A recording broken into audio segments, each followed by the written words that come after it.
Game over, man. Game over. Johnny. You're gonna need a bigger boat. Why so serious? Roll out. I am Iron Man. This is a tasty burger. Welcome to the In Session Film Podcast. Oh, welcome to episode 609 for November 4th, 2024, and I'm JD Duran. And I'm Brendan Cassidy. Hey, thanks for joining us, everybody. We do have a really fun show to get into. However, fair warning here up front, if this episode is maybe a little bit more discombobulated than usual, I am running on fumes at the moment. Yeah, for you, daylight savings was not a thing at all. Yeah, look, I saw a great TikTok earlier today that I thought was perfect for the day to describe at least my experience with daylight savings. Because when you're younger and you don't have responsibilities and you're in school and you can stay up late and you want to party, daylight savings time, especially in the fall, is incredible because you get an extra hour, whether that is to sleep or to party, whatever it is that you prefer. You get that extra hour, which is fantastic. I was partying at 2 a.m. Of course I was. You know, that's just how it worked. Which you get to do twice, right? Because it falls back to 1 o'clock. So if the bars close at 2, guess what? You get that extra hour. You get that second. You get that to do that again, which is fantastic. However, you perhaps grow in your life journey. Maybe you get married. Perhaps you have some kids, as is my experience. And when you have kids, you quickly, very, very quickly come to understand that they do not abide by the facade of a daylight savings time structure. No, no, no, no. That is not a thing that exists. You quickly come to realize this whole daylight savings thing is something that we made up, that human beings made up for nonsensical reasons. There's a reason that it's being talked about just going away. And I don't think I would be opposed to that, if I'm being honest. It's ridiculous for a lot of reasons, but a kid, especially one that you're responsible for, they are a great reminder that nature exists separately on its own terms, because these kids do not care that the time changed. So when the clocks go back an hour, their internal clock stays the same. So they're getting up at the same time they normally would, regardless of what the facade is. Yeah. So my youngest, Andrew, he typically, in the before times, would wake up around 6 o'clock, between 6 and 6:30. But now with daylight savings, guess what? He's now up at 5. So instead of being up at 6, he's now up at 5 o'clock. And that was my life last night. I was up at 5 a.m. I feel like a real moment of becoming an adult with regard to daylight savings time, it's one of two things that happens. One, it's what happened for you, right? You have kids, they wake you up at their normal body clock. It doesn't matter if daylight savings happen and you're supposed to get that extra hour of sleep, or you're at least looking forward to that extra hour of sleep. That is number one as to an indication that you're an adult. The other indicator, which is what happened to Maris and I, we woke up and it took about 3 hours before we realized, oh, the clocks went back. We had no idea for like 3 hours. We completely forgot about it. I feel like one of those things is going to happen. But since you're running on fumes, I guess I'll do most of the talking during this episode. Yeah, I think Brennan is going to have to carry it. I mean, I'm already exhausted. This last weekend, it was a concoction of a lot of things. Sure. Because I had the Miami Film Festival this last weekend as well, which kept me very busy. I was driving back and forth between where I'm at, a little northwest of Fort Lauderdale, and then driving into Miami, which is a nightmare, and seeing all the movies I did over the weekend. And look, I don't go into Miami if I don't have to, but I will go to Miami for the Miami Film Festival. I do really enjoy that. I got to hang out with a couple of lovely gentlemen, including our very own Brian Suspielis. Got to hang out with him a little bit over the weekend. Yeah, it's great. Which was fantastic. So I really do enjoy going down there for that. So that coupled with election anxiety, which is happening today as this episode is released, it's very possible that as you're listening to this, in the real world, I am somewhere getting plastered to like you're gonna cope get with whatever's about to happen. I feel like you're going to get plastered regardless. It's either going to be exactly. It's celebratory either or in not. celebration or we're drinking our sorrows This is away. basically like what happens when the Oscars are on, right? Yeah, You either drink it's a in little bit of that. celebration or to forget what you actually watched.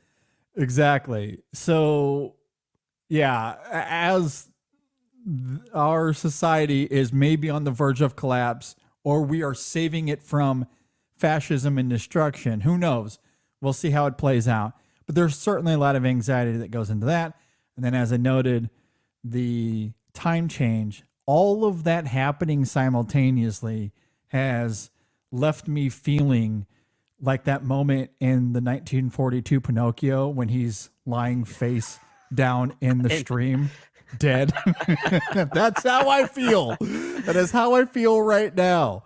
So if I come across a little sleep deprived and anxious and dead, I do feel that internally. I think that Pinocchio analogy is very apt. I can relate to that a little bit, although mine was not nearly as long-winded as yours obviously was, because yours seemed to last for an entire weekend.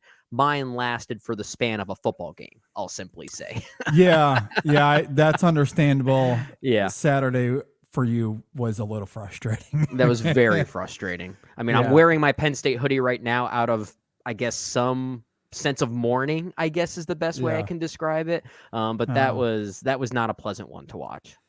No, I definitely hear you on that. Thankfully, I did have the Detroit Lions over the weekend to bring me a little bit of that was good. Joy and vibrancy to my weekend. However, yes, there's a lot going on. So all of that to say, if I come across a little flustered in this episode and I struggle to, find those little things called words, I apologize in advance. You're doing so well right now. That was a nice little joke you made there. Yeah. I've had, 17 cups of coffee today is the only reason I'm able to be conscious at all as we are speaking. Good thing here. we are big defenders of a coffee company that makes great tasting coffee. Yeah, maybe we'll talk about that a little bit later on in the show. We're going to kick things off as we do with our segment, Is the Parade On or Off? It was a quiet week for the most part, but some really interesting things to talk about. And I think that's where this box office segment is really starting to get fascinating, because the numbers generally are obviously early November. There is a little bit of a dull between what we got last week with Venom: The Last Dance and Conclave, kind of holding the reins there in terms of the box office. This last week, we had a couple of small films, right? We had Juror Number 2, which hit like 4 theaters in the United States. Wow, 4? I thought it was less than that. There was the film Here, which I have not seen. I don't think I will. And I don't know if I will either. Yeah. We'll see. I mean, if I get a screener for it for awards purposes, I might consider it. But I don't know if I'll have the time, because there's so many other great things to see.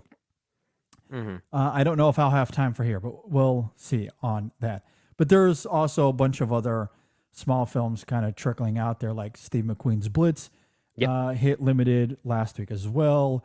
Emily Perez, the documentary music by John Williams, which we'll bring up later on in the show. Yep, I know. I already have Anora playing in my area, which means we will be talking about pretty soon in a full review platform. Yep, and that's one that I hope to see this week. I obviously didn't get a chance to see it because of everything happening at the festival in Miami. But yeah, that also trickled out to some theaters. I am very excited for that. So you have a lot of these awards, smaller films, as you typically do, right? So it was a typical award season kind of weekend, nothing huge happening, but some interesting narratives to talk about. Okay. What I find most interesting, so winning the weekend again for the second week in a row was Venom. The Last Dance, that has a 49% drop, gets an extra $26.1 million. It's now worldwide is around 317. So, it's doing fairly well, as we all somewhat expected given what we saw with the last two films. And I am happy to see that, as we talked about in our review last week, it is the cinematic achievement of the year. So I'm glad people are going out to see it. And correct me if I'm wrong in this. I don't know if you have the domestic versus international numbers in front of you with regard to that film, but I think most of that film's success, a lot of it is driven by international markets. Yeah. I don't know what the percentage is, comparatively because a lot of these superhero films, I want to say percentage wise, probably plays out somewhat similarly. Where, even if it does well here domestically, $300 million, if you want to get to $1 billion, your international numbers are going to carry you need there China as well. to really drive those numbers for you. And in many cases, I don't know if Venom: The Last Dance fits this particular example, but in some cases, you'll see movies roll out into additional markets, international markets specifically. So they don't all, like, the movie doesn't open in every market simultaneously every time. So sometimes that does help boost those international numbers if it's rolling out into more markets in the second weekend compared to domestic numbers. Exactly. And again, while I don't have the averages as far as percentages go, simply looking at these numbers, it feels like it's par for the course, right? So domestically, it's 90 million. And in the international market, it's 227 for a collective 317. That feels right-ish to me, given the genre. That feels in keeping with the Venom films in particular, because they were always bigger hits internationally, from what I remember. So it's doing well. What's really incredible about this last weekend, and this is where we shift to the fascinating narratives aspect of this, The Wild Robot increases by 10%. In its sixth weekend, it is up 10%. There wasn't even a drop. And this is a movie It wasn't even a drop. This is a movie that's been increased. On VOD for the past, 3 weeks? 3 weeks. It's been on premium on demand the last 3 weeks. And in its sixth weekend, right? So a month and a half after its release, it increases by 11% really, for an additional 7.5. That is unreal. That's pretty rare. That is very rare. Incredible. So that one, and it's for unlike Venom, as we were talking about, this is a little bit more. This is closer to even. Domestically 121, international 147. For a combined $269 million worldwide as it stands as of this recording.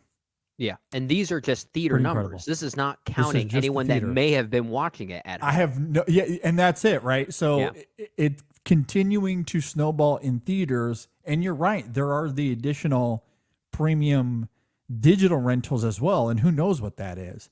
Yeah. This makes me wonder, incredible. because as you're talking there, my first thought was, okay, we have now 3 weeks in a row where we have this continuing narrative that keeps growing of a movie that's available on VOD, where a lot of families like to watch movies together, because that is ultimately a money saver for many families, to rent something off Amazon Premium, for instance, for $20, as opposed to going to the movie theater and buying $50 worth of movie tickets, right? It's a complete saver in that regard. But The Wild Robot is still having this kind of success. My first thought was, let's look at next weekend and maybe hypothesize, could this even happen again? Does it have much to compete with? And looking what's coming out on November 8th for this coming weekend, I feel like this could happen yet again. Wouldn't that be incredible if it won in its seventh weekend, won the box office? I mean, I don't know if it'll overtake Venom in its third. I don't know if it'll do that. I think the international market for Venom will still carry it. But yeah. I think we're in a world where Venom and the Wild Robot could still be the top two for next weekend, unless Yeah, that's it. Yeah, I completely agree. I mean, because even if the Wild Robot, let's just say flatlines, like it stays the same, yeah, around 7.5. yeah. Do we really think any of these other films will beat 7.5? Heretic is an interesting That's horror film, That's a but maybe. I don't know. It's hard to say. Like, but it's not like a mainstream horror film. It's not being marketed that way. It Yeah. looks fascinating. I'm personally does. really interested in it, but It does. yeah, I mean, I don't see any of these other films necessarily beating 7.5. So I don't know. It's going to be interesting. The It's best gonna be Christmas interesting. pageant ever, I think, will have one of those. That'll certainly capture the Hallmark crowd, right? Which I know is not a small crowd. But is it enough to overtake those numbers for the Wild Robot? I do not know. The only thing that maybe could change this narrative a little bit is if something comes along that's getting some awards attention already that could drive curiosity from general moviegoers. Like if I don't know, like I don't think a movie like Blitz or even Anora is going to do that. But is there something else maybe that has that kind of narrative that's maybe getting a wider release that was in limited release? Even so, I don't know if that's going to be the thing that breaks this trend between Venom and the Wild Robot. I feel like this is going to be another repeating story next week. I think so. I think you're right. Honestly, I very much think you're right. Especially now that I look at it, Heretic is an A24 film. So that aligns with my gut feeling Yeah. that, you know, they're not putting a ton of resources into the marketing for the film. There's certainly been some, but I don't see it going out there and beating 7.5. No.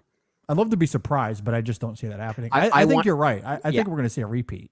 I would next love weekend. to see. I would love to see a massive surprise though. Like we look at the box office numbers a week from today, and we see number one at the box office this weekend, Memoir of a Snail, or something like that. That'd be great. That's not definitely going to gonna happen. but Not going to happen. But I mean, we can dream, right? we can certainly dream. Speaking of narratives, I want to bring up Conclave as well. I think this is really interesting. So it only dips 19.7% in its second weekend, gets an additional 5.3, taking its total to $15.2 million. And for a movie like Conclave, that is a huge success. The adult drama is maybe back, maybe on our way to being back. I do wonder how much the election is maybe fueling that, because I you think know, when we talked about that last week, right? That Yeah. it's going to fuel this, and that was my question, because I wasn't sure if it would help, or I guess maybe my question was, if they released this earlier, would it have had more of a chance to snowball till now instead of waiting closer to the election? I guess we'll never know the answer to that. But I think you're absolutely right. That does play a role here, in addition to the great word of mouth. And I think that's it's a also really very fun much part of movie, it. and There's a lot of these things happening. Mostly the fact that people are the movie does have pretty good reviews, right? People are responding to it, and it's certainly sparking conversation. We'll simply say some people may find it controversial as well, but I think when you have movies that elicit that type of response, it gets people talking. That leads to curiosity. People want to check what they want to check out what that is. And I think it's one of those movies that when it first came out, it wasn't really marketed as a quote unquote election movie. And not to say that it was keeping that close to the chest. It just wasn't really its message, right? But I feel like now that message is starting to get out. It's almost like the secret's out a little bit that this is kind of an election themed movie. And given the fact that our election day is tomorrow as we're recording this right now, I think that's going to be top of mind for people. So that must be feeding into it as well. yeah, no, I completely agree. I think you're spot on there. So I'm going to be interested to see if that, kind of like what we were talking about with Venom and the Wild Robot, if that's something that continues to roll out as the weeks go on. Like I could see Conclave competing with those aforementioned films that are coming out this weekend, just because it is top of mind, it's topical, and all that other stuff. So Hollywood is clearly holding out. I don't want to say hope, but they're they're playing their cards very carefully with regard to 3 movies coming out in November. And they're all coming out pretty close to each other. 2 of them on the same weekend. Those 2 being Wicked and Gladiator 2, which I think are going to be pretty huge. And then only 5 days after that, during the Thanksgiving holiday, is going to be Moana 2. So you'll have those 3 movies all playing simultaneously. They're probably going to be the only movies people are going to see that holiday weekend. That's going to be a huge shift with regard to these numbers and how that's for sure. Yeah. The next couple of weeks are absolutely going to get interesting. But that's why I look at the narratives, maybe not so much these large numbers, because that's obviously not what we're seeing, but the numbers are significant in the context of where we're at now in the season. Right. That I do find interesting, such as The Wild Robot, which, by the way, in addition to those numbers, gaining 10%, another 7.5, that's also losing 196 theaters in that process as well. And yet it's incredible. Pretty incredible. Along those lines, so a couple of other things I want to note here as well. And people were talking about this over the weekend as well, so I just want to regurgitate people talking about The Substance, because that's a film that also lost 85 theaters, so it's now just playing in 339 theaters.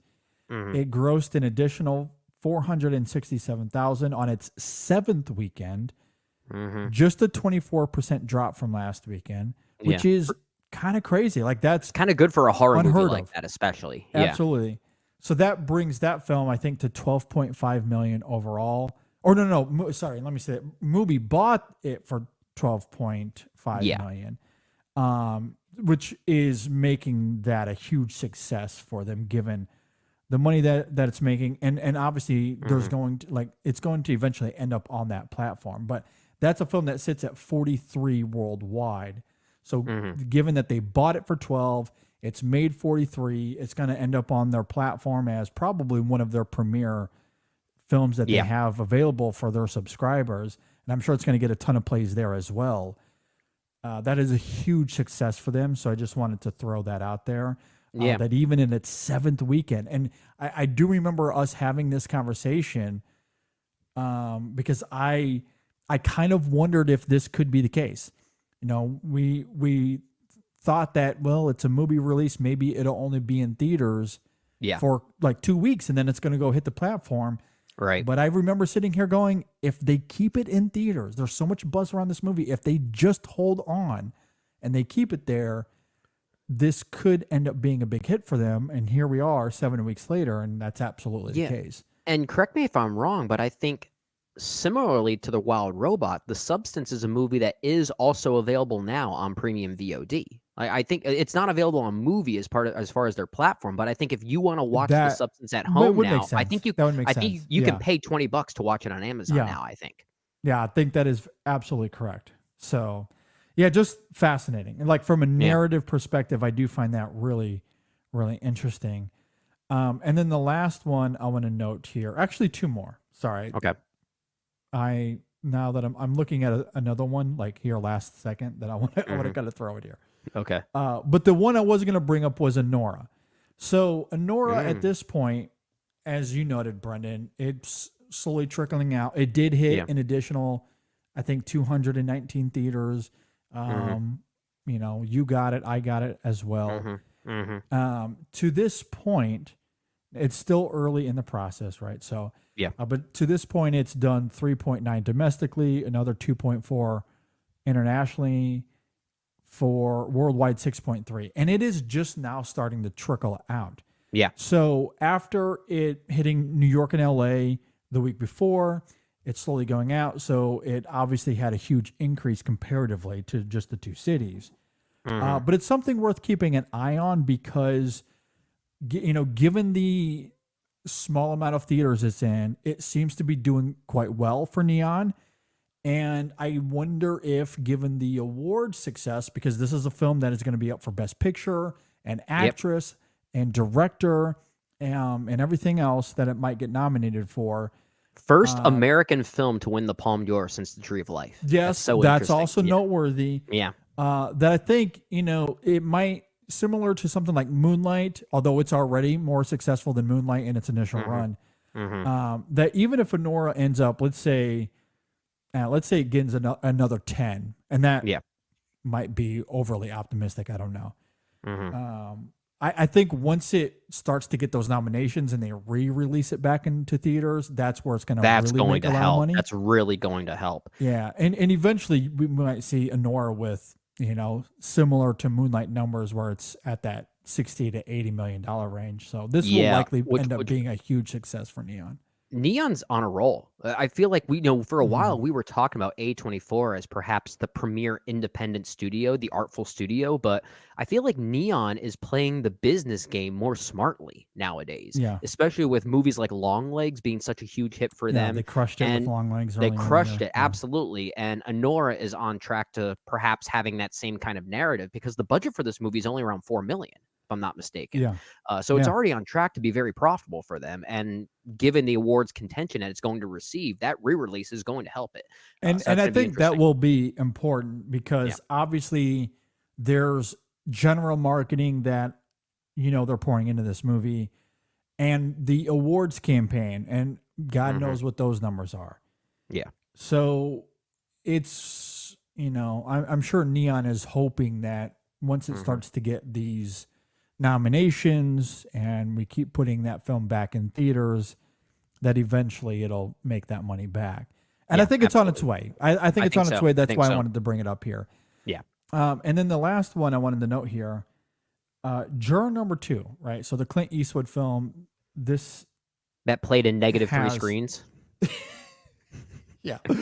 Like it's extremely frustrating. It's in so little theaters it somehow just got sent back to the production company. Like that's how little it's playing out there. Like Warner Brothers, I would never understand Zaslav. I don't understand Warner Brothers. It's absolutely ridiculous. However, what is interesting is that despite it playing in a limited capacity, and I don't even know if we know what that actually means here. Yeah. And the last that I read is that Warner Brothers have not released the domestic numbers for what this film made this last weekend, because it did roll out domestically this last weekend, and they released the theaters on social media. I can't remember. It was like what, 24? It was like 24 cities or 24 theaters. Yeah. It was very limited. I had a chance if I didn't have the festival. It was playing about an hour from me that I could have, if I would have figured out how to work that out with the family, and God knows if that would have happened. But it was somewhat close to me. But again, I would have had to get out of my way. And that's the problem with this rollout, right? Is it's in West Palm Beach. That's an hour. I got to figure out how to they're just making it cumbersome. Just expand it. Let me go watch it down the road. Plus, we want to see it's, and I think the narrative that, or at least the narrative that it's generating now, that a lot of critics are actually kind of going for it. Oh my gosh, it's getting great word of mouth, and that's kind of where I'm going with this. Yeah, okay. Is that it's generating great word of mouth. There's positive buzz, and despite the limited, and we don't know what the domestic numbers are because again, Warner Brothers for whatever reason refuses to release that information. But internationally, it made $5 million in its initial run overseas, which is crazy when you compare it to something like Saturday Night, which in its entire run only made like $9 million. I know, seriously. So, again, that's one of those movies, on paper, this looks like it's a hit. Release the damn movie. What are you doing? Oh, and given Clint Eastwood's age, selfishly, I want to see it. We all want to see it. Yeah, you would think that so. Warner Brothers would put more care and effort into a man that's almost 95 years old. Yeah. Is he 95? I think he's 94. Either way, he's not young. Yeah. Yeah, no, it's absolutely insane. So he's 94, so he's 94? almost he's going to be 90. Yeah, he was born in 1930. So yeah, he's getting there. I do not understand what Warner Brothers is doing here. I mean, Yeah, you I were don't just either. talking about how Neon seems to have their finger on the pulse with what they're doing. There's a vision for it. And you could probably say the same thing with A24, although maybe like I haven't wholly agreed with everything they've done this year. To a lesser extent this year, I think Neon's been more consistent. Neon but has been a little bit more consistent. Warner Brothers, Yeah. they don't seem to have a clue. No, They're utterly clueless. I just don't. I don't. it's get it. hilarious. You Don't need get it? some studios out there who don't know what they're doing that actually have something fun to talk about. Yeah. Oh my gosh. It's insane. The last one I'll note here, again, going back to the film here, the Zemeckis film. Yeah. So that releases in 2,600 theaters. It has made $5 million so far, which isn't great. But I also want to note that because the budget is reportedly around 45 to 50 million. Yeah, that does A not little surprise bit me. of not a great start for that film. No, that doesn't surprise me. I mean, it's a Robert Zemeckis film. His movies nowadays are, whether it's something like Pinocchio, but for the most part, his movies nowadays are still they're very investigative on new technology. I think he arguably puts that technology ahead of his movies now, which is why most of his movies haven't been great for the past maybe decade or so. Really, actually, maybe even more than that. But his movies are not cheap. And No. even when I saw the trailer for here, there's an experimental quality to it that my first thought was, it doesn't matter if this is a failed experiment or a successful one. It doesn't look like a cheap movie, even if it does perceivably look very simple. It does look like there's money on the screen. Sounds like for worse in this case, given the reactions that most people are having towards it. But yeah, that budget to box office ratio that you mentioned there does not surprise me. Yeah, it is not promising. That film looks like it's in the tank. I haven't seen it, but Zemeckis, it is kind of astonishing that he is able to still get work. Especially Given for movies his recent output. It's just been really bad. Honestly, I've heard people talk about this movie here specifically, and they've talked about it in a way that I kind of want to see it now, because it sounds like such a weird experiment that just doesn't work to the point that the movie's kind of unintentionally hilarious. Given the camera placement of it all, the whole gimmick that it takes place in one static location over millions of years, essentially. But the way that these characters have to communicate with each other, the way they have to, like maybe if there's a scene where one of them's having a birthday party and they have to wish him happy birthday, they actually have to shove the cake in the camera. It's like, it's so awkward. Just like the way they describe it, I kind of can't wait to see it now. It sounds funny.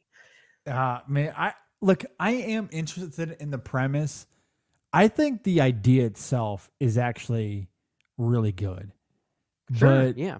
it just doesn't seem to be there in execution. And I don't know if that is Zemeckis and his, we'll say, experimenting that he likes to do. I don't know if that's the problem. Could be. The man has lost an edge for quite some time. What was the last film he did that you'd say that was a good movie? I mean, I think for most people, you could go back to maybe The Walk. I don't think The Walk I didn't love that. I didn't hate it, but I didn't love it that much. I was very mixed on it. I agree. But I don't think it, like, I would take it over everything else that he did after The Walk. I have to look at his filmography to see if there is anything. Well, okay, so I'll throw it out here because I'm looking at it. Obviously, there's Here, which I can't speak to, but the word on the street is no bueno. There's Pinocchio, one of the worst films of this century. Yeah. The Witches, not good. Welcome to Marwen, not good. I kind of like that one. Welcome to Marwen. I don't hate it, but I wouldn't say I love it, but I think that one's at least kind of interesting. Okay. And then there's Allied, which I don't love either. And then there's The Walk. And then before Walk, The Walk is Flight in 2012. And I'd say that's the film that's garnered the most praise out of all those films. But I don't love Flight as much as a lot of others did, at least No, at the I time. like it, but I don't love it. I think I mean, it's nice to see Robert Zemeckis in a more kind of restrained place Yeah. as opposed to what he was doing beforehand. I mean, he basically did a trilogy of animated movies that don't work, in my opinion. And Yeah. that's where he became too obsessed with technology as opposed to storytelling. Castaway in 2000 is arguably the last truly great movie he has directed. And I Well, actually think and that was my question. Like yeah. the last, because sure, I guess we could argue Flight. I don't love that film, but Denzel's really great, so there is It's a that. good movie, but it's not at the same level Yeah. as Castaway or even some of his other 90s films leading up to Castaway, like Contact, I think is a really great Yeah. movie. Castaway, I think, is actually one of Zemeckis' best movies. Like, that's a top 3 Zemeckis movie for me. I think it's Yeah. that good. But and that's what I mean. Like since 2000, the man just it's like Space Jam where aliens came down and stole his ability to make movies. It's in a but basketball they haven't- somewhere. Actually, no, in Yeah. his case, it's in a volleyball somewhere named Wilson. Exactly. And because no one can find Wilson, he just can't get his powers back. He's just stuck powerless. So that scene in Castaway is actually emblematic of Robert Zemeckis' talent as a filmmaker. Yeah, it just floats away because since then it just hasn't been there. Because I'm with you on the animated trilogy, not great. If I had to pick out of those three, I prefer the Polar Express, I think. Mostly That's because because the score, I think, is really great. Well, also your wife loves it, so I feel like you have to at least Yeah, appreciate I have it. to say that in case she's listening. She's Yeah. not, but in case she is, she might be on the other side of the door. I think the score, so Alan Silvestri did it, if I'm not mistaken. The score to that film is genuinely fantastic. It's phenomenal. I love listening to it during the holiday seasons as we're approaching that. I think there are redeeming qualities to the Polar Express, despite the visuals being, I don't know how to articulate it in a kind way. They're abysmal. I don't even know how to describe them. They are beyond it's description. so bad. But It doesn't get a whole lot from better another in planet. Beowulf or Christmas Carol either. I do think there are at least some, maybe not many, but some redeeming qualities in the Polar Express comparatively to the other two. But It's generally, diminishing you returns, are. I think. Yeah. You're right. Since Castaway, it's been quite bad. A few films that are maybe okay, but it's mostly been quite bad, which is crazy because Contact and Castaway, which come just within a few years of each other, those are really great movies. Yeah. Really great movies. Yeah. And, I know he also so did like- What Lies Beneath, the horror film with Harrison Ford and Michelle Pfeiffer that same year as Castaway. I don't love What Lies Beneath. Me I think neither. I think that's a movie that should have been more interesting. The idea of Robert Zemeckis essentially doing a Hitchcock movie, that should have been way more interesting than it actually was. You could tell if he was making two movies that came out in the same year, his heart was clearly more invested in one over the other. That one being Castaway. Castaway. Yeah. Yeah. It's quite crazy, and say what you will about Forrest Gump. I don't know if we need to get into that debate. I like although that Forrest is Gump. weirdly, maybe it's because of here and it's Yeah. Hanks and Zemeckis getting back together. That's probably why it's top of mind for a lot of people and why it's been in the discourse. Forrest Gump to me is one of those movies where, and we've talked about this before, where it doesn't warrant, in my opinion, an extreme reaction either way. I think it is it's the awards of it, right? I was going to say it's the La La Land Moonlight It conversation is that once again. all over again. Yeah, like if Forrest Gump never won its Oscars, I don't think anyone would give a damn.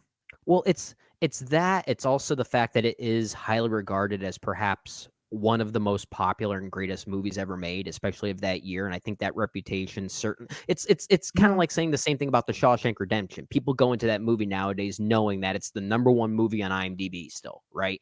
One of the greatest movies ever made. So that already bakes or builds this cynicism going into the movie before you've ever seen it for newcomers.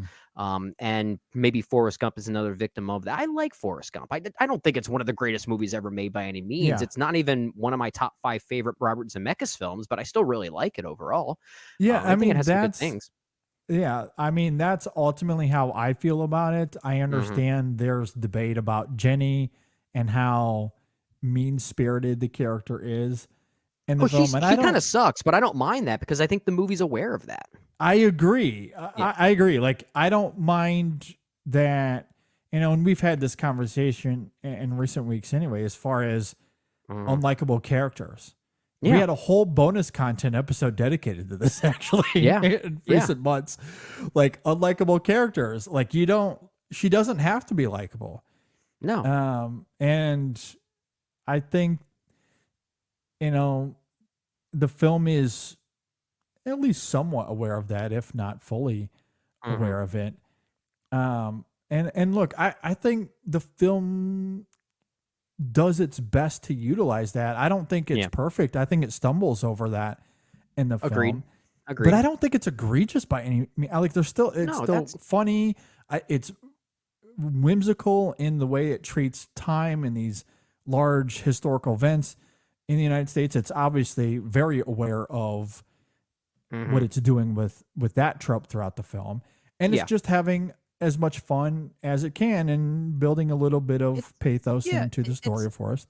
It's one of those movies that kind of sits into that 3.5 to 4 star range out of 5 on Letterboxd for me. Like, that's kind of how I feel about Forrest Gump, which means I think overall, if we're giving these numerical grades, like, are they good to fair to very good to excellent, whatever that scale is, I'd say it's overall very good. I think it's mostly there. Yeah, I agree. I agree. It's the awards of it all. It's the legacy of it that hurts that film. Otherwise, I just don't. I don't. When people get excited and they're throwing out these, I don't know if I want to say harsh, but these like extreme reactions to Forrest Gump. Either way, like I just don't think the film warrants. Like, it's just fine. Like, it's a great, like, it's down a pretty the middle. good movie. Yeah. Now, good. People, it's not great. It's not terrible. If people were coming out saying, "Oh, that Who Framed Roger Rabbit is actually not that good," now those are fighting words. Because I think that might be his masterpiece. I think that might be his best movie. Well, and I don't necessarily disagree. And this, like, I think Romancing the Stone is good.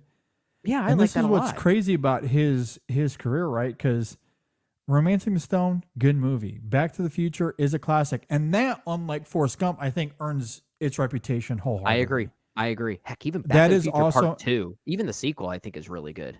Yeah, like that.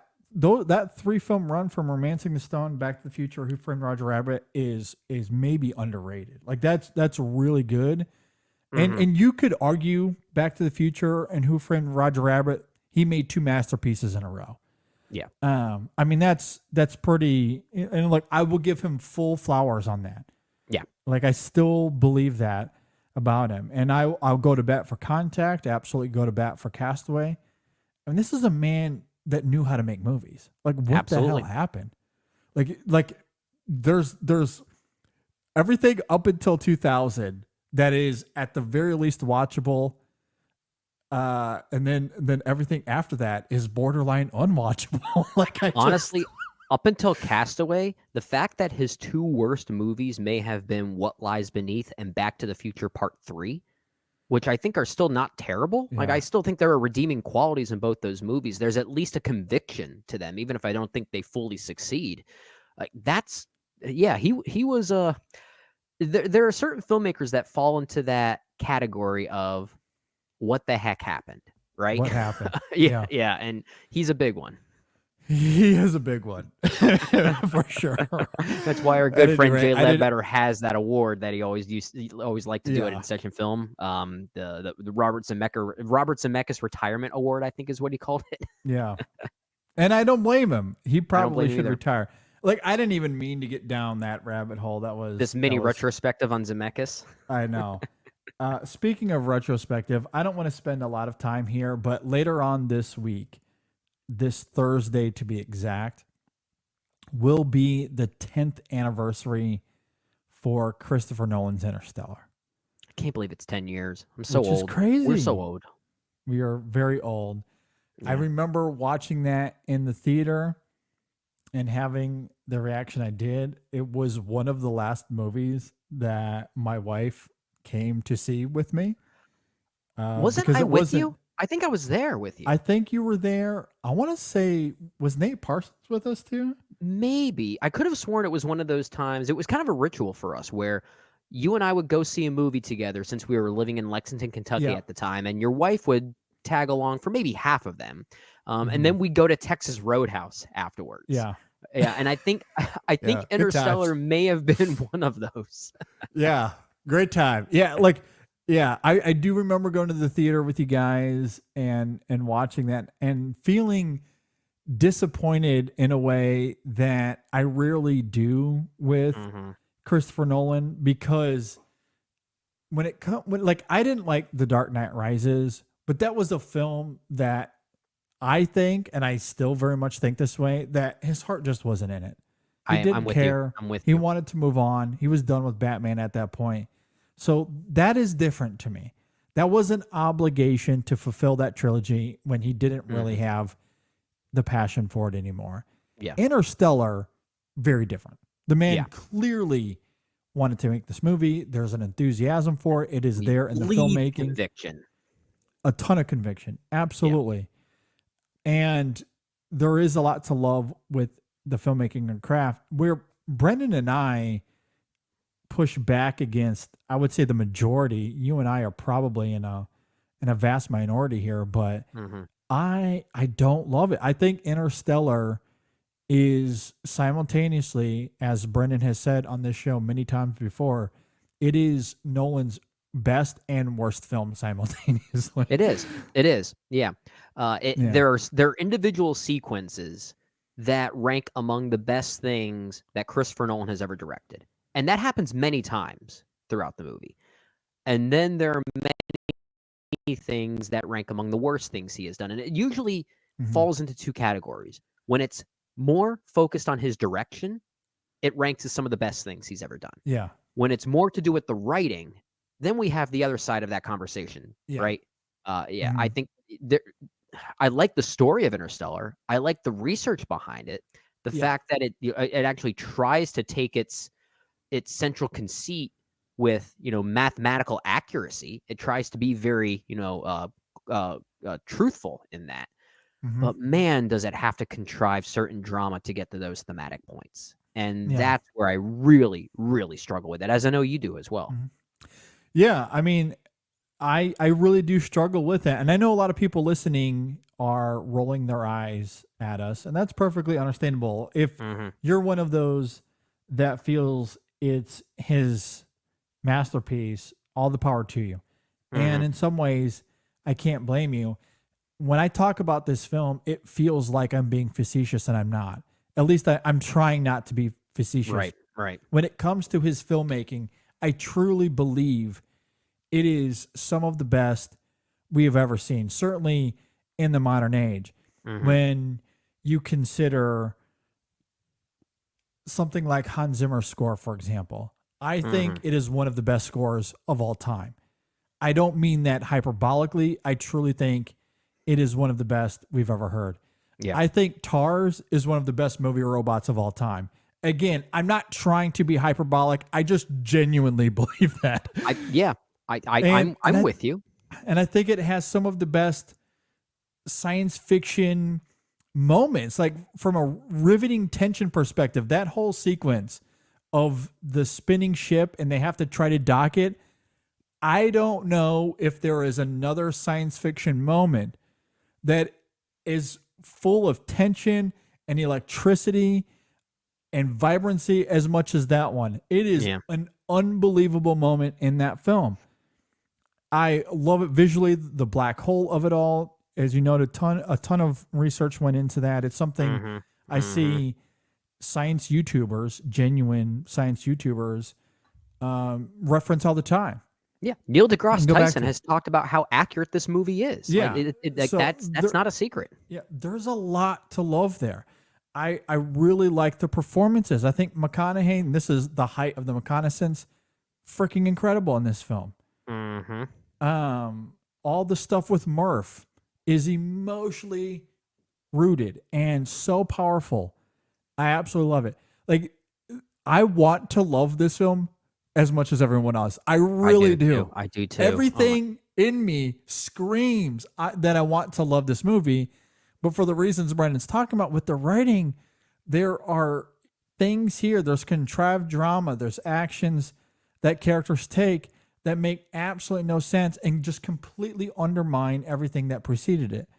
And it takes me out of the movie. And so I really, for as much as I love all of those other things, I truly do not like the writing to this film at times. It is abysmal. Yeah, and I Which is love Anne Hathaway. I think she's actually technically good in the movie. I don't think her performance is the problem, but the character of Brand may be the worst written character in any Christopher Nolan film, I think. Yeah. I don't get it. I don't get it. It's certainly my least favorite, given the fact that she has always been in that movie so dedicated to the greater good, the mission, only to then find out, oh, we should go to that planet.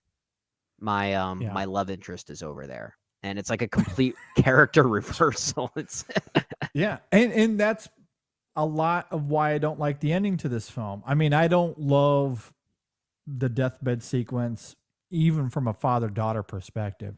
But you compound that with the Anne Hathaway of it all. And again, I agree with you. It's not the performer, it's the character and how it's written. The fact that the film wants to urge him, Cooper, to go after her. Yeah. When she's not a fully realized character here. It's like, why? It's like, wait, is this a love story all of a sudden? Me at all? Yeah, it just doesn't compel me at all. Like, the whole movie is built on a deep love and a deep bond between a father and a daughter. That's the whole movie. Mm-hmm. The whole movie is emotionally rooted on getting back to his kids.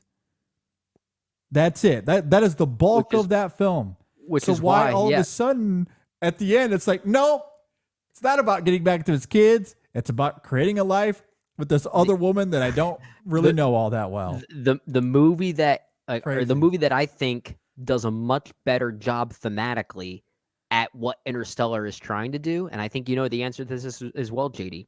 It's Damien Chazelle's First Man. Like that's the emotional. That's the successful emotional version of this story. Yeah, I agree. And I think another thing that doesn't get talked about enough in all of this, I just noted that the whole movie is about Cooper getting back to his kids. And notice that is plural. It's not just Murph. Yeah. He also has a son that just disappears from the movie. Played by Timothy Chalamet and then Casey Affleck. Yes. And Tom just doesn't, is barely a part of this. I only care about my daughter. My son, screw him. I don't care. He's dead to me. I don't get it. It's a silly movie. It really is. It is. It's just not well written. It's just not. It's not at least not consistently. Yeah. There are issues. I mean, Nolan has proven himself as a storyteller and writer since Interstellar. So we know he has it in him. I mean, obviously Oppenheimer might be the best thing he's ever done. Oh my gosh. So, masterpiece. Yeah.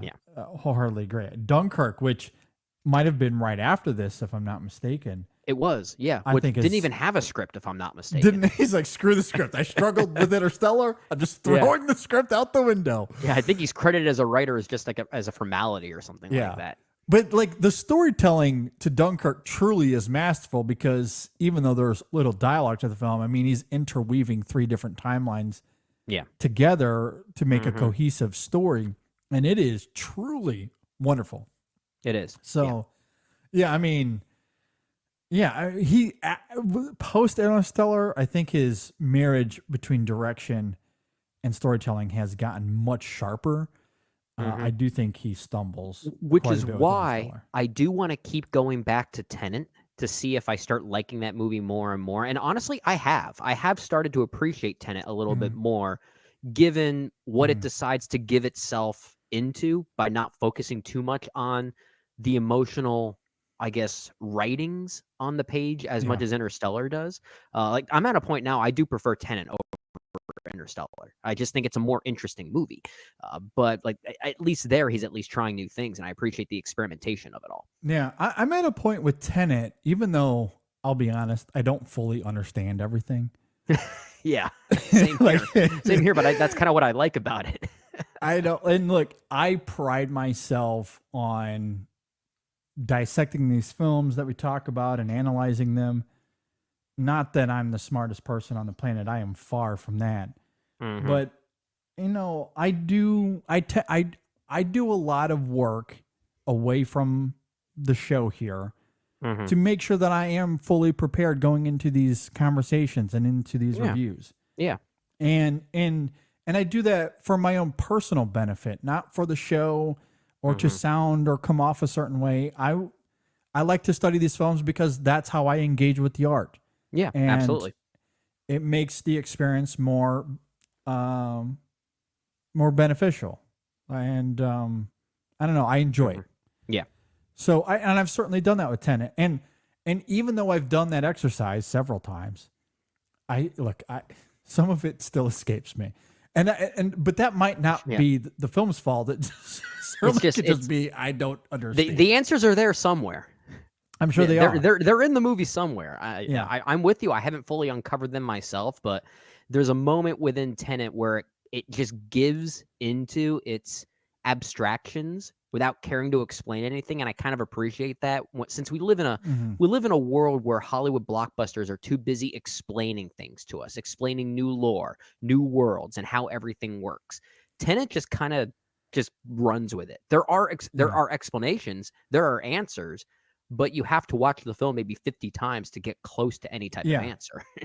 Yeah, that's totally it. So, look, and I don't know if it all works, but I do appreciate its commitment to being abstract in that way and not hand holding and letting us figure it out. So even if it doesn't work, the process of trying to figure that out, I do think has been quite satisfying.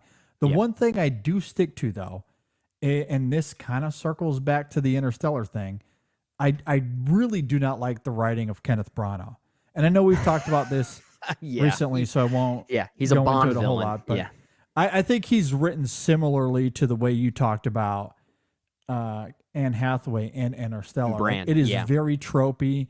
It is very one note, and predictable. Like there's not much to the character, and he's such a big part of the story that I do find that a little deflating, because that is the one element of the film that becomes extremely conventional, maybe Bond-like to your point, that is not cohesive with the rest of that film that's trying to be maybe a little bit doesn't more feel of a abstract. piece. I like the idea of it. It's a very silly character. I like the silliness of it on its own terms, but But I'm I think not the sure silliness is as Branagh's performance, like his Shakespearean sure, performance, which I do love.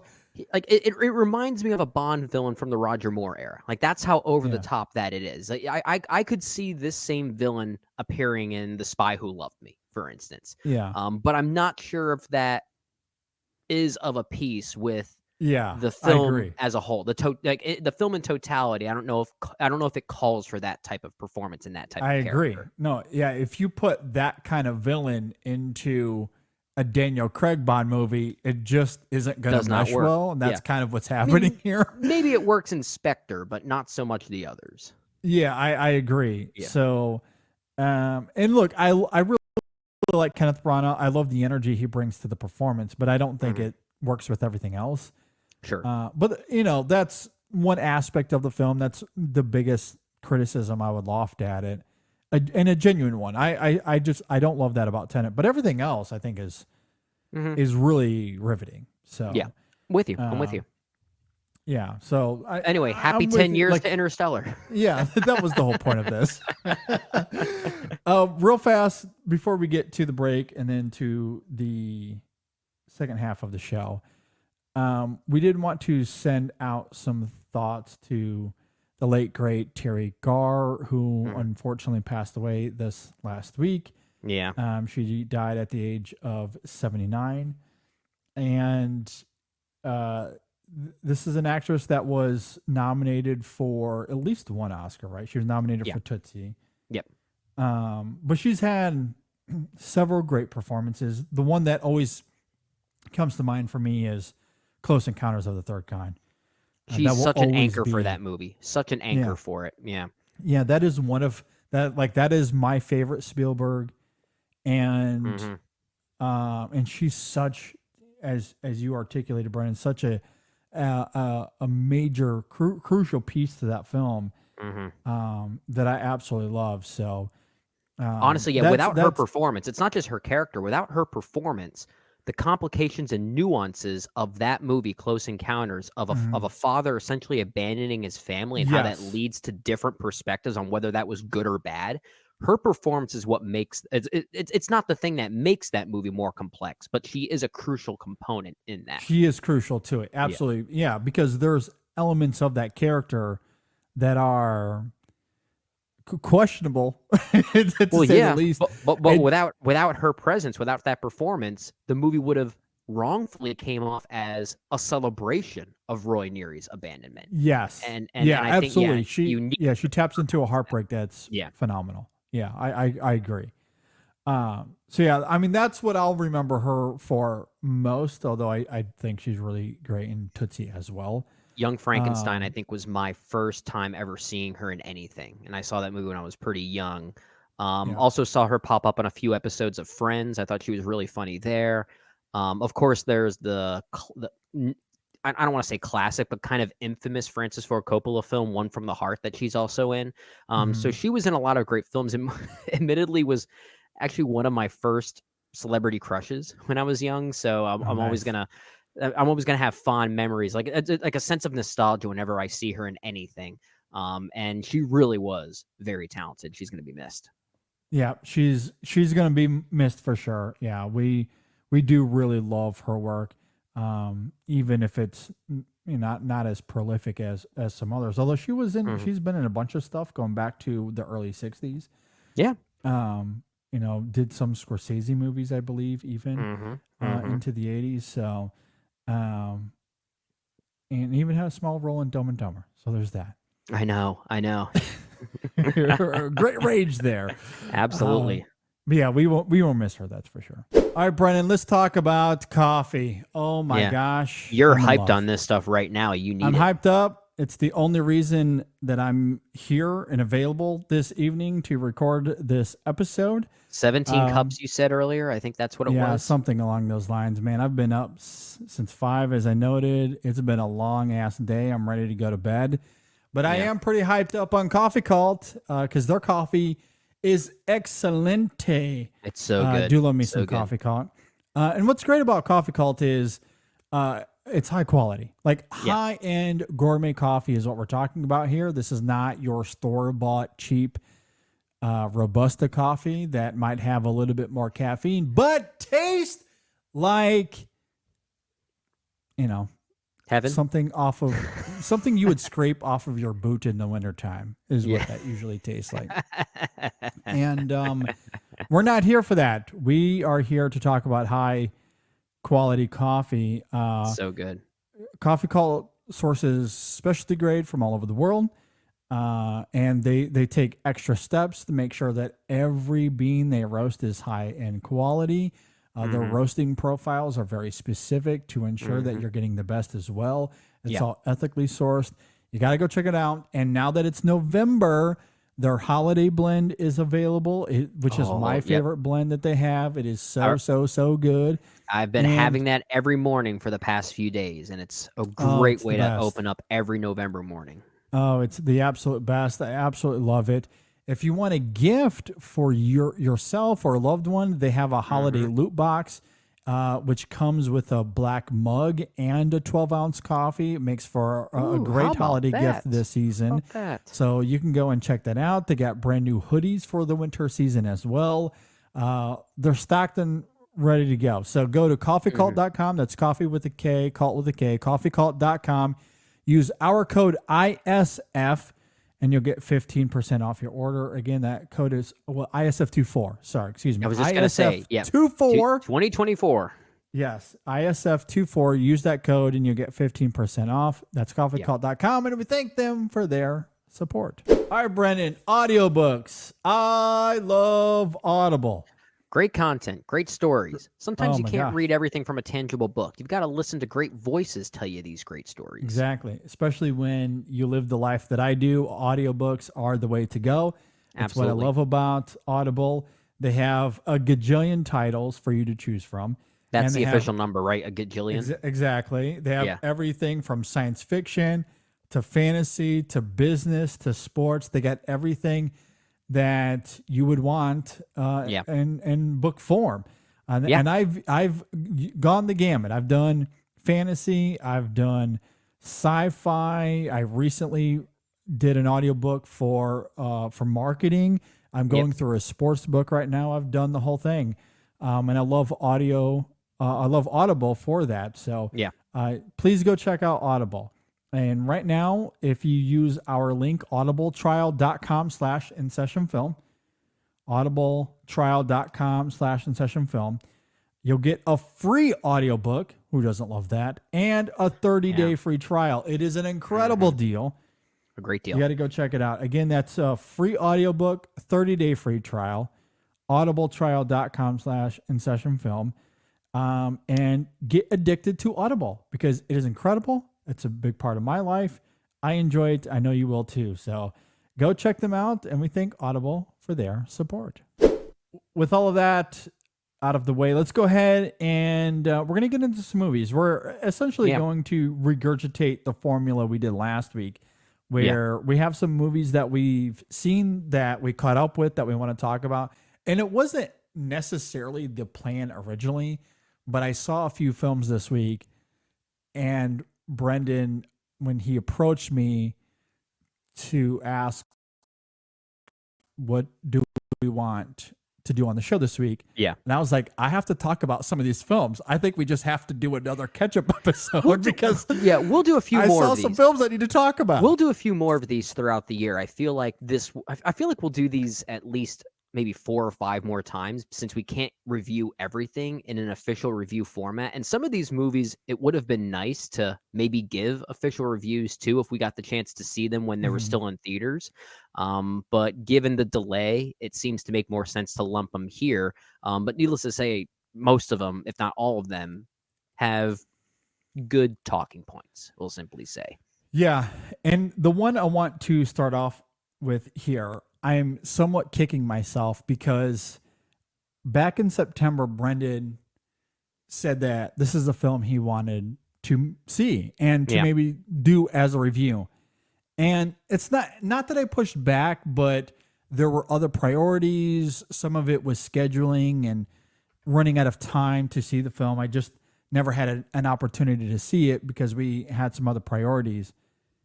Now that I have seen it, I am utterly kicking myself because it's a film that I absolutely wish we did in a review capacity. Yeah. It's also one that, given both of our respective schedules and what we wanted to try and prioritize, it just got to a point where trying to get to the theater for this particular movie didn't quite fit in. Although I feel like we also have no excuse because the movie without end credits is less than 80 minutes long. It's like 88 minutes or something like that. Yeah. So we are talking about Megan Park's My Old Ass, a Canadian-American film starring Aubrey Plaza, kind of. I think what's interesting is she actually has a really small role here. It is a pivotal role, but she's in the movie for maybe 3 minutes. Yeah, like she's honestly cast here probably in order to get the film made, if I'm being perfectly honest. I don't know if that is true to the production, but you know how sometimes these small production companies will hire an Aubrey Plaza in order to draw in financing for the film. So for Aubrey Plaza to say yes to that, to be a part of this, I very much do commend her.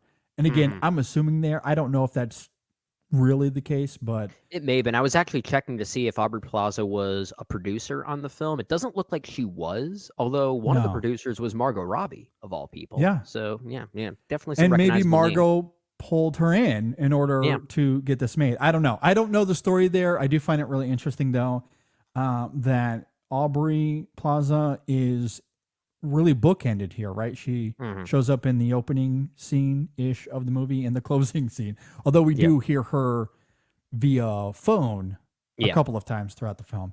Yeah. But yeah, my old ass. I guess as we get into this, let me just start here, Brendan. What did you think of the movie? Oh, I liked it. I liked it quite a bit. It's certainly not what I was expecting. I did go into this one knowing at least the central conceit of it and some of the marketing, and of course, given the type of movie that it is, and to your point, it probably got made because of getting someone like Aubrey Plaza involved. That's the only way it could get made. So naturally, the marketing is going to emphasize her involvement here. So going into it, I kind of expected Aubrey Plaza to have a bigger role, but to your point, as you said, she's bookended here. She's the first few minutes, the final few minutes, and maybe you hear her voice once or twice in between. I'm not even kidding when I say it's maybe a total of 3 minutes of screen time. It might even be less than that if we really were to crunch those numbers as tightly as we could. So the movie that we do get here is not fully what I was expecting. It does ultimately feel, at least for maybe the first half, more of a quirky coming of age film. Really, this is, if anything, it's more so Maisie Stella's vehicle as Elliot, and I do think she is quite terrific here. I won't go too far into it yet because I know we'll probably have some thoughts on the film's climax and when it actually reveals itself as to what type of film that it is, but I texted you that it reminded me of a coming-of-age version of Arrival, Denis Villeneuve's Arrival. It brings up a certain point that's very similar to the thematic trajectory of that film in a very different way, but I think in a high-level way, it's still very similar. And I did not really expect that. So I was taken by surprise by this one. I think it is one of the more surprising films of the year. Yeah, I'm just going to lay my cards on the table here for the In Session Film Awards. This will unequivocally, unless something major happens in the last few months here, this is going to be my pick. This is going to be my pick for best surprise movie of the year. I think loved it. The only way that might shift is if, let's say, that Wicked is incredible or something like that, right? Yeah, that would have to be the case. Yeah, like completely something take like me that's back. something's gonna have to be like that kind of narrative is gonna have to make you change this answer for this category. Yeah, absolutely. Because as it stands, I don't know if anything comes close. I was blown away by this film, and before I got your text, I sent out a tweet after I finished watching it that I had absolutely no idea that this would be more comparable to Arrival than anything else. Yeah. I did not expect that at all. And yet here we are. This charming, really funny movie is as close to Arrival, if not closer to Arrival, than other films of its ilk. Which is crazy, but it really is this very moving film about reflection and time. I am wearing the Arrival shirt right now. Our In Session Film how Arrival appropriate. shirt right now. How appropriate. Right? Despite knowing the journey and where it leads, I embrace it and I welcome every moment of it. That is the thesis of this movie. Yeah. That is the thesis of this movie. You never know when it will be the last time you experience something that is meaningful to you. That, I think, is such a captivating idea that, at least in my life, at this point in my life, I am certainly thinking about all of the time. All of the time. There is a scene near the end of this film where Elliot is having a conversation with her mom, Mm-hmm. and her mom tells her this story of Elliot learning to fall asleep on her own when she was a toddler. Mm-hmm. And when she learned to fall asleep on her own, her mom says, it was a really sad moment for me knowing that I will never get a chance to rock you to sleep, is what she says there. That idea infiltrated me to my inner core because I think about this all the time with my two boys.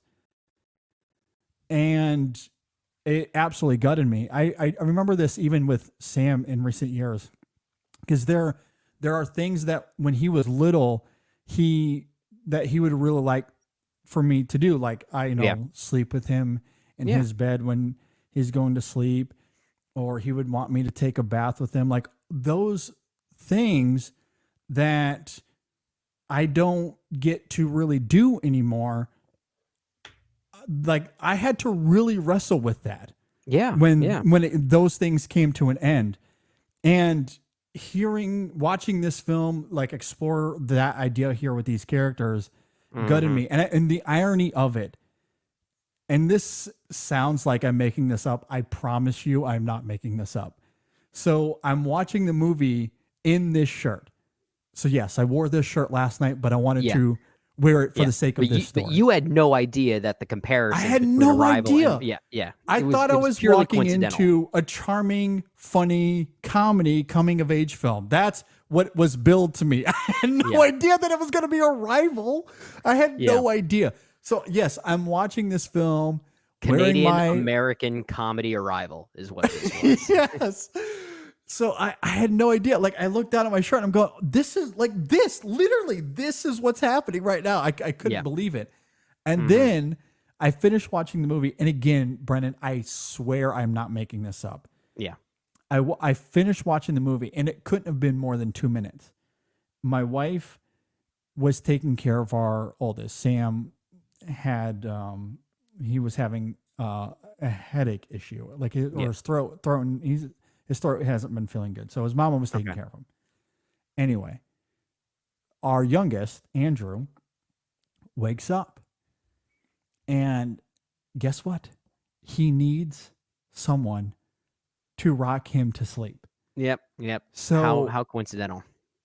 And again, I swear I'm not making this up. This is totally a JD movie. I had just finished watching this movie. I just finished it. And of course, I'm already moved because of the movie itself. And yeah, I am forced to pick him up and rock him back to sleep. And I am sobbing uncontrollably. Like I just couldn't help but think about Elliot's mom saying those words. Like, what if that was the last time I ever rocked Andrew back to sleep? Because he's absolutely getting to that point where soon he'll be able to sleep through the night on his own, and has done it a couple of times already. So that's all I was thinking about. And for 15 minutes as I rocked him to sleep, I was utterly undone. Like it was as if I couldn't love the movie even more. It's like the universe wanted me to waft in those films' themes in such a deep, profound way. It was incredible. That's how you know you've seen something special, when it connects with you in that specific kind of way, as if the movie wasn't even just made for you. I feel like that's underselling those coincidences that we're talking about. Like this purely was a movie and a moment for you. And I felt it mostly as well. I don't quite have those same coincidental ties, but I think as a movie, it is very effective. That scene you're talking about between Elliot and her mom, it's mostly effective. A lot of people are talking about how great Maisie Stella is as the lead here. And this really is her movie. She really is great. And of course, we'll talk about Aubrey Plaza's very minimal performance. I think it might be the best thing she's ever done as a performer in a way. But Maria Dizia as Kathy, the mother here, I think is kind of the unsung hero in a way. I feel like that performance is not going to get noticed nearly enough, given the level of star power that both Aubrey Plaza and Maisie Stella are showcasing here. So you tend to forget how effective more minimal performance like that other one is. So I think credit where credit is due for just how all around the performances here are very good. I agree. I think Dizia is fantastic here as the mother. She shows Elliot great patience and empathy and love. It is a small role, but when she's on screen, you do feel it. Yeah. And I thought it was a really great dynamic. And Aubrey Plaza, I mean, even though it is ultimately a pretty small role here, it's really effective. I mean, that opening scene is funny and charming. It's very Aubrey Plaza. Oh, it's tapping into her deadpan kind of quirky mentality. Yeah. Yeah, but it's effective. It's great. Similarly, the phone calls that the Elliots have throughout the film, I think are funny and charming. And then you get that moment at the end. And given what the context of this film is, as it relates to grief, especially, and that moment, which reminded me so much of Arrival, like in a different way. It's a different path, but the idea is absolutely the same. What Amy Adams's character, I think the character's name is Louise, she, like how we envision her, like how she experiences the past and the future simultaneously. Yeah. That is kind of what's happening here. Yeah. Almost in a more literal way, but it's the same idea. And that performance, Aubrey Plaza's performance there, how she recognizes that she gets to relive this moment from her past, is striking. Like I agree. It's some of her best work.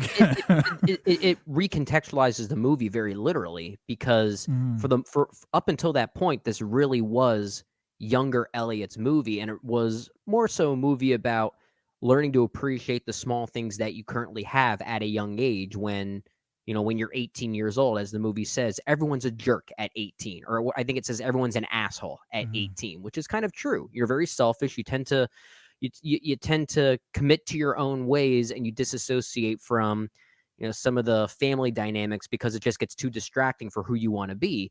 And Elliot learns to appreciate her mother's love and what her siblings actually are interested in, some of those little things like that.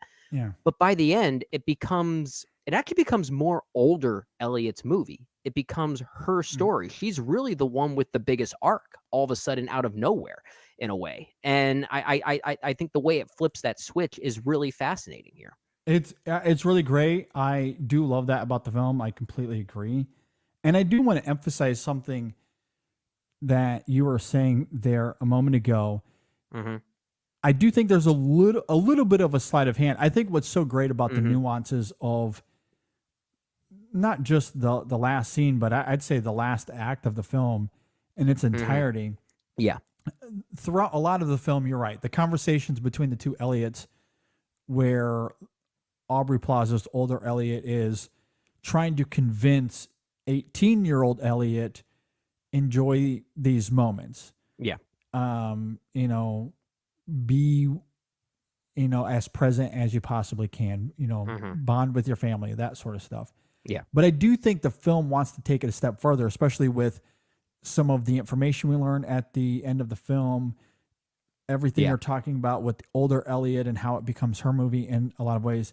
Ultimately, I think the nucleus of the film is really trying to get at this, what I think is a profound idea, and that oftentimes you don't know when it's going to be the last time you experience something that there is a connectivity there. They're not two separate themes. You're absolutely right. Yeah, I agree. Like that message that older Elliot has for younger Elliot is rooted in another deep-rooted tragedy that she refuses to talk about. That's also hindering older Elliot from actually moving on. So there's an irony there. There is, and yes, some of it is forward thinking, but also it's hindsight, to your point. Yeah. It's both of those things working simultaneously, because you don't know when it's going to be the last time you experience something, whether it be death and tragedy, which is certainly a part of it here, It could be that your parents sell the farm. It could be that your child is moving from baby to toddler and you're never going to get a chance to rock them to sleep again. Right. And there is something very moving, I think something deeply human about that. And again, like for me, it's becoming a parent that has reshaped that. I wish that I had an opportunity to go tell my 18-year-old self some of that as well. Because there's certainly been things in my life where I didn't know that was going to be the last time I would experience that thing or to be around that person. And I wish that I would have cherished that more than I did at the time. That I think is, and sometimes it's small and sometimes it is these large things. More significant. More significant. And I do think the movie is very good. And this is not a knock on the movie because I don't think that ending is meant to feel like a surprise twist or anything like that. I feel like given the way that the movie is moving and the way it treats those themes that you're talking about, how there is this connectivity between enjoying the little moments, but also recognizing that it might be the last time you actually have with those people or with those moments, it doesn't make that final reveal all that surprising. I think by the midway point, I kind of sensed, okay, this is why older Elliot is saying, don't engage with this, right? Like I don't think it's that much of a surprise, but when it comes, what makes it so moving is how all of a sudden it becomes this other character's arc to crystallize. It becomes this new, it all of a sudden becomes another person's movie that started out as a manifestation of sorts. It adds a weird little component to the level of fantasy here that I found really intriguing by the end. Yeah, circling it back to Arrival, it's Maisie Stella. It's younger Elliot that embraces the Arrival theme, if you will. Because you're right, it is older Elliot that is afraid or wants younger Elliot to maybe, protect herself from these hurts. But as we learned from Arrival, it's not about protecting yourself. It's about embracing that hurt, embracing that pain, embracing that emotion, right? Despite knowing where the journey leads, I embrace it. I welcome every moment of it.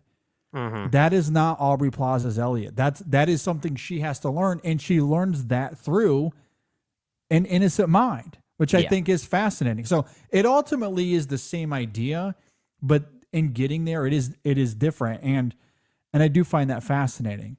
It is kind of the reversal of Arrival in that way. That I do love.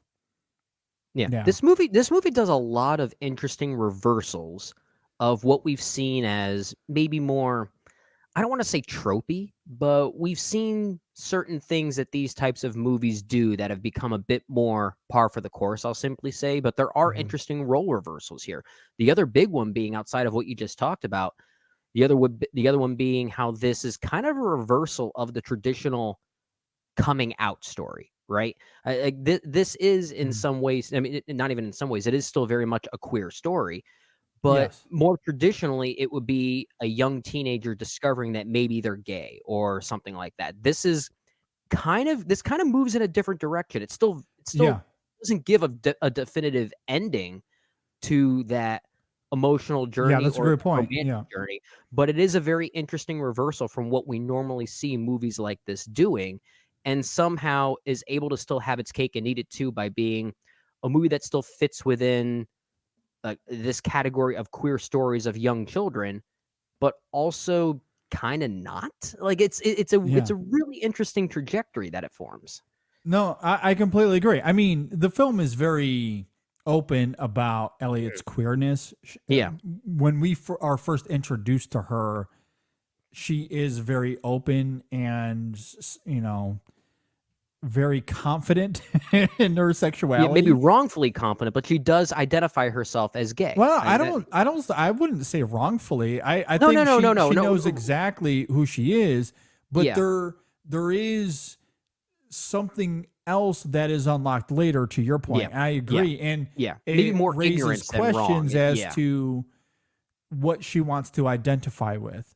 Yeah. And you're right. I mean, the way the film presents that here is different than what we see historically. What we've seen a lot of. Maybe it's a little different in recent years, but historically, it's the individual in the closet, and then they discover themselves and come out. It's this the is quote unquote kind of the straight opposite. kid who learns to, adopt a different persona, as opposed to this one.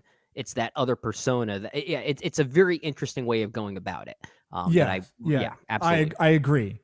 I agree. And especially because of Maisie still in her performance, the way she taps into that here is incredible. And I also have to give credit to Percy Hines White as Chad here. Dude is immensely charming in this film. Like, he's very, very charming. Like, his dynamic with Maisie Stella is wonderful. They really have good. some great chemistry here that I think is effective, that is necessary, because again, the whole thing with Aubrey Plaza's Elliot is you don't trust Chad. Stay away from Chad. And to feel the opposite, to really put us into the mind of Elliot, I think he does such a great job of bringing this warmed, like, welcome to the character. Yeah, that he's we very see charming. what Elliot sees, that he is harmless, that he's charming. Why wouldn't you fall in love with him? I think he's really great at that. So yeah, absolutely. I love this film. It's really good. I adored it. It's really good. One of the best surprises of the year, hands down. I do. I mean, I guess ultimately we did go into it quite in depth there, but yeah, I do wish we would have talked about it earlier. It would have made for a good review. Yeah, that is My Old Ass. I very much recommend it. I enjoyed it immensely. All right, the other film that I saw this week that that prompted us to do this once again is I caught up with Kelly O'Sullivan and Alex Thompson's Ghostlight from earlier in the year. And this was another one that was on my radar. Heard really good things from our critic friends. Yeah. They were very high on this. And I don't know if it was because of the emotion of it all. I knew that was a part of it. I just kind of kept my distance. It was I was going to catch up with it, but I didn't prioritize it when it first came out. Gave this one a go, and similarly, maybe it wasn't quite as much of a surprise because I had heard really good things, but equally fell for the spell of Ghostlight. But before I get into it, what did you think about Ghostlight?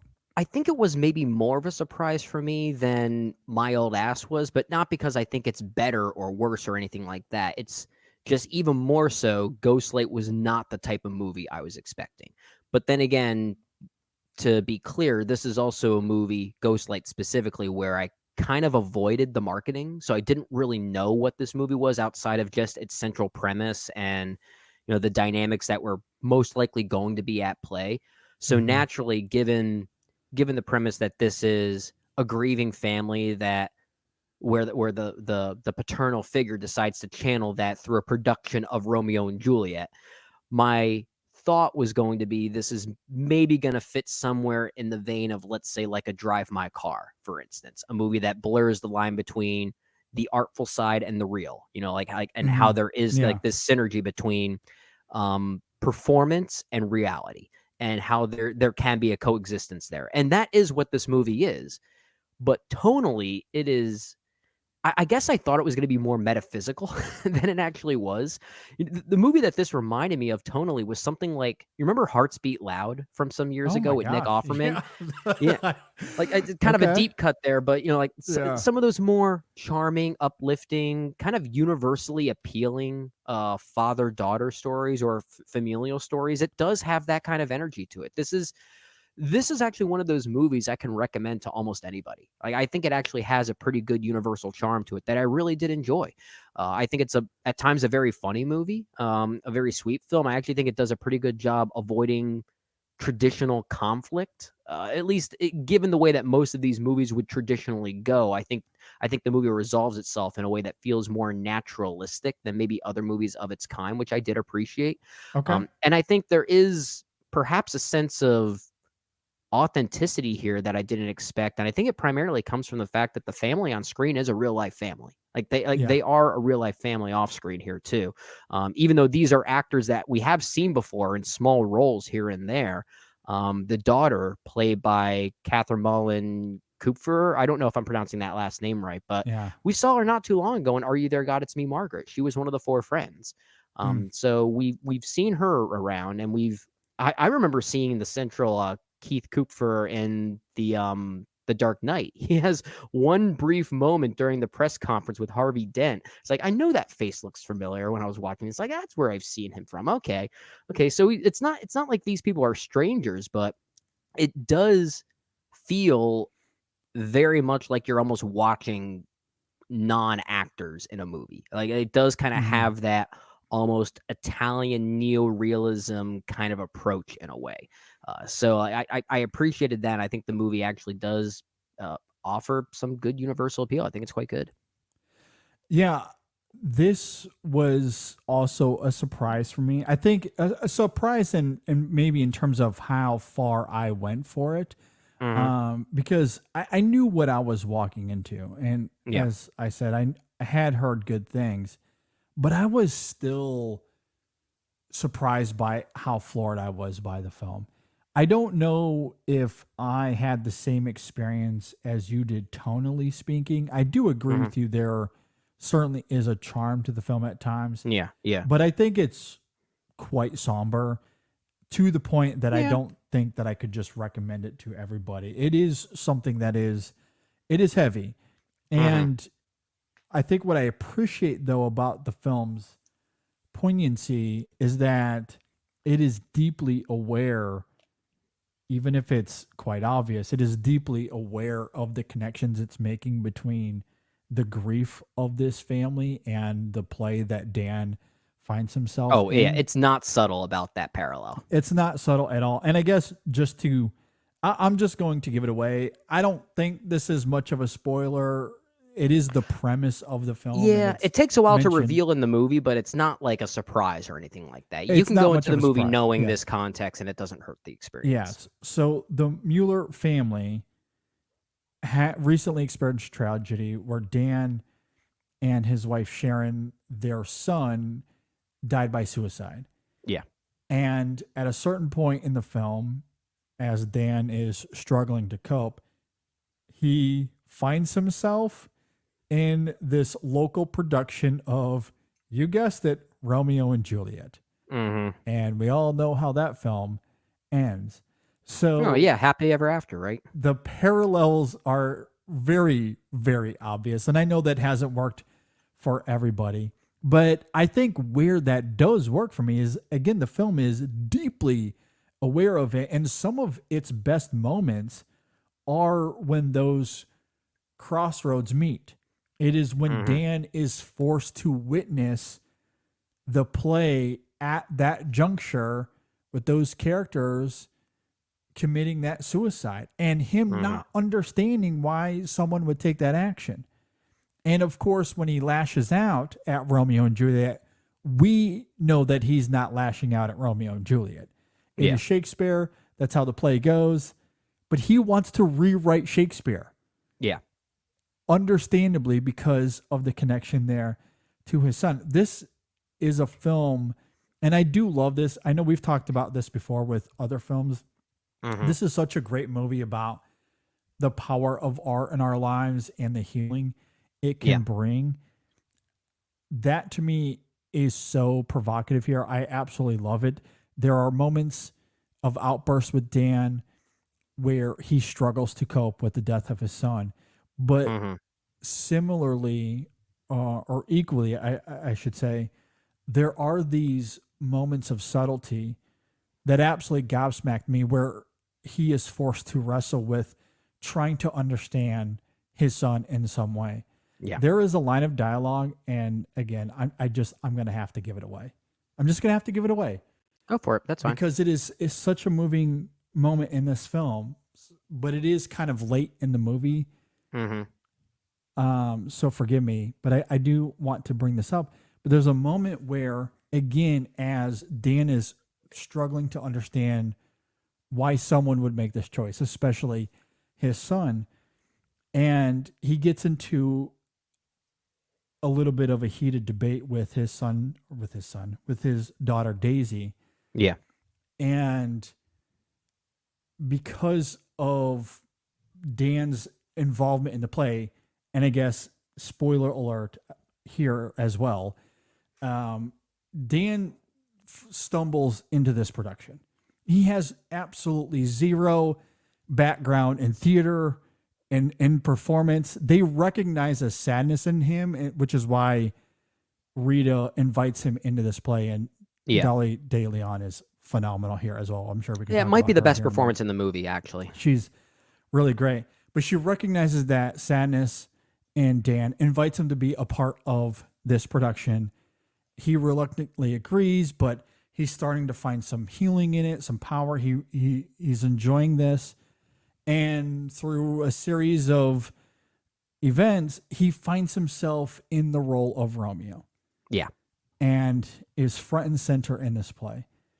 But when it comes to the suicide at the end, he can't commit to it. Yeah. And, because he doesn't understand. So he gets into this argument with his daughter, Daisy, and she says to him, speaking about Dan's son, her sister, excuse me, she tells him, you get to be him for a couple of hours. Yeah. And it's not he, it's I. Like when he has to start speaking as Romeo, you have to embody the character. What would this person do? Yeah. It's like we talk about, it's not subtle in how performers, artists, whatever that vice might be, channel real life feelings into their product, if you will. Like that's that's exactly what this is doing, and how it can be a healing process in trying to compartmentalize those feelings and actually identify them. So it's not subtle in that regard, but it is still moving. It's moving because there is that recognition there. Yeah. I agree. And I think that's where the conflict of this film, I think, is really great, because ultimately it is very internal. It's not about the Muellers and this lawsuit that they have going on. And that is a little bit of a red herring here in some ways. It is. Yeah. Yeah. Which I'm okay with. I'm fine with that too. Yeah. Yeah. I like that it treats it that way. I completely agree, because ultimately this is like, Dan just doesn't understand. He's struggling to figure that out. Like, he doesn't even know where to begin. He's totally lost, which is why I kind of love the obvious parallels here, because this is a play that gives him that opportunity to understand his son in a way that nothing else could. And that is the power of art. That's what makes art so incredible, is how we can relate with it. I just talked about that with My Old Ass. That film is immensely relatable for all the reasons we just talked about. I mean, I just had a 5-minute story about rocking my son to sleep because of something that happened in that movie. Yeah, absolutely. Not to mention, I also have a shrine of Saoirse Ronan as well. Who doesn't? Who doesn't? Exactly. Yeah. I mean, if there's anything that's most relatable about My Old Ass, it's that. Yeah, exactly. Yeah. That is one of the most relatable movies I've seen. So that is a film where the power of that art I can apply to my life in a tangible, real way. That's what Romeo and Juliet is doing for Dan here.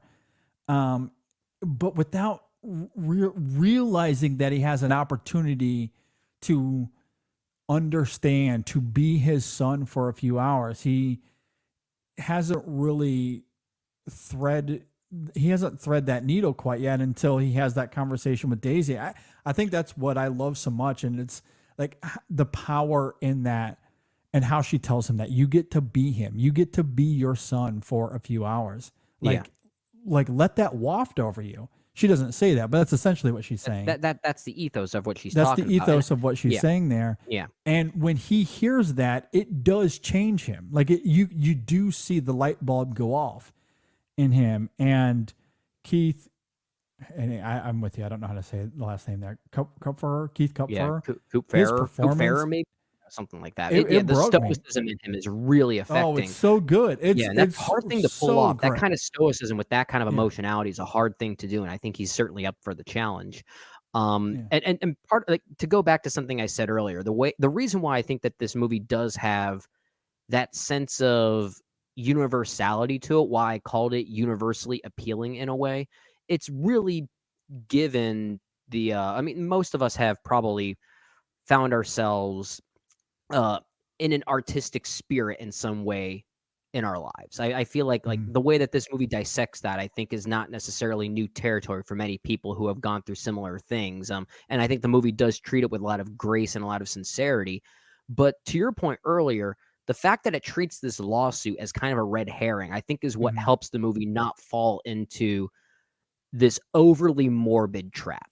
I think if it had focused more on that, this would have turned into remember that movie Mass from a few years ago Oh, with yeah. Jason Yeah, yeah, Isaacs? yeah. It would have fallen into that kind of territory, which is very Mhm. heavy material. And there is very Mhm. heavy material here, but it certainly avoids that kind of heaviness by focusing on a Yeah. different cipher for those things. And it's a cipher that I think many people have probably experienced in some way, whether they've simply taken theater classes in high school or college. I think that simple thing there can actually add a relatability to this kind Yeah. of seriousness that does make it perhaps pretty universally appealing. I agree. No, I completely agree. I think whether consciously or unconsciously, we do find healing in art. Yeah. I think it's a big part of the draw, and why we love to go to the cinema or whatever the art may be, the theater Or play in this, music in my case. or Yeah. play music. Yeah, Yeah. absolutely. Whatever it is, there is a power to it that allows us to weave those things into our lives and for it to become a cipher for healing, which is exactly what it is for Dan here. And going back to that moment of acceptance for him as it relates to getting to understand his son a little bit more, or getting to be his son maybe even more profoundly. Mm-hmm. An additional layer to that here is that eventually Daisy is brought into the play as well, Mm-hmm. and she is cast as Mercutio. And so, of course, there's a moment in the play where that character dies. Yeah. And in the arms of Romeo. So here's a moment to make it all the more meta where he has to witness his daughter die, quote unquote, die in his arms on stage. Yeah. And I freaking love the camera work here because there's a pregnant pause on Dan in this moment where we simply linger on that recognition of the irony of his daughter dying, quote unquote, dying in this moment. Yeah. And him getting to that healing him in a way, ironically, and figuring out why his son would make the decision he did. That is such a phenomenal moment in this film. That might be one of my favorite shots of the year, if I'm being perfectly honest. And again, it's quiet. There's not much to it. It's not a flashy movie. I think that really works in its favor. It's a simple, lingering shot on a character, on a performer, tapping into an emotional moment during a play that is acting as a coping mechanism for him, as something to help him heal, where he has to actively participate with it. Yeah. It's not even something that he's witnessing. When we're watching these movies, we're just simply watching them.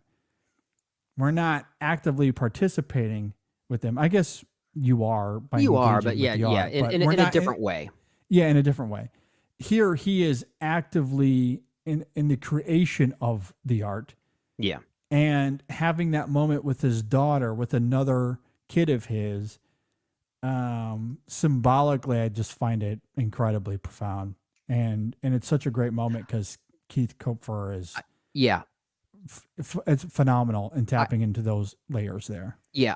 I think I could have even used a few more scenes like that of father and daughter really taking their time to understand this artful craft together, and how it might relate to their shared tragedy, because it is mostly uh, relegated to a montage, and then we have to get back to a rather brief scene in it's a courthouse of sorts. It's a hearing of sorts, a testimony to see what's going to come of this, and it then leads to a pretty riveting conflict between uh, I'm blanking on their names. Danny, our lead character. It's between he and his wife. It leads to a pretty riveting conflict that then all of a sudden throws us into the climax of the movie. And I feel like maybe a little bit more time there could have actually allowed the film to resolve itself maybe a little bit more neatly. I think maybe it kind of like brisks along to get to that point. I do wonder if maybe that courtroom hearing scene could have happened a little bit earlier. Maybe that would have helped the movie a little bit. But there is still a sincerity in these performances that it almost doesn't matter. Well, and I was going to say, that's what I think that's where it is. I think that's where the conflict resolution is in the performances. And I think that's part of the surprise factor for me, and ultimately why I love the film. You were talking about Maria Dizia as Kathy in My Old Ass. I feel the same way about Tara Malin here as Sharon. She's forceful. Isn't quite as prominent, but similarly, when she is on screen, it is phenomenal. She is really, really great here. And a couple of scenes that really stand out to me is, and I guess to give some context, Dan and Sharon's marriage is a little broken because of the grief that they're experiencing. Yeah. Right? Yeah. And, you know, she has that gesture early on where she wants to try to be intimate with Dan, and Dan just completely rebuffs her there in that moment. And throughout the film, there's a couple of outbursts from Dan because, again, his grief always gets the best of him until he starts to do this play. Yeah. And so Sharon is always on the other end of that, and you very much do empathize with her. Some of the moments that really stand out to me with this character, though, are kind of near the end, where there comes a moment where she thinks that Dan is cheating on her because Dan mysteriously disappears every single night. Yeah. We know he's going to practice the play. She doesn't know this. Good scene, and ends in a very funny way. It ends in a very funny way. It's understandable why she would think the way that she does, and she confronts Dan on it. You know, she thinks that he's cheating, and what he simply tells her, and I think she even says that, or we see it in that opening scene. Like, I think she works for like an elementary school, and she's like the arts teacher there. Arts coordinator or something like that. Yeah, she's the arts coordinator there, so she's in tune with the arts already. Yeah. And so when Dan tells her that, oh, I've been cast at this theater production of Romeo and Juliet, and I've just been going off to practice, it's not just elation that he's not cheating. She's almost excited for him in a way. Like, what does she say? You're too old? yeah, too old to play that. But there's been a running joke in the movie, so it's a nice callback. It is. Yeah. But he tells her what he's doing, and you sense hope in the character for the first time in the film, without the movie needing to handhold you that. It's all there in Malin's performance. And while you get to the hearing and there's some conflict given Dan's reaction there, and one, I love her reaction. It's not just the conflict. The conflict explicitly is you're selfish for making the decision that he did in that courtroom, because they've ultimately, what happens is Dan makes a choice. The hearing doesn't go their way, and they've spent a lot of money to prepare for this moment. So when that happens, all of that is out the window. And Sharon is very cathartic about, because we've had to prepare for this, I haven't had time to grieve. Yeah. You know, you've been preparing, you've been doing this play, you've had an outlet. I haven't had an outlet. Makes sense. So once again, you understand her perspective, but I think that resolution all comes with her simply watching that play and watching her husband and her daughter I on would have loved even stage. more insert shots of her react, because some of Oh those my shots gosh, of her reacting it's are so good. really intense.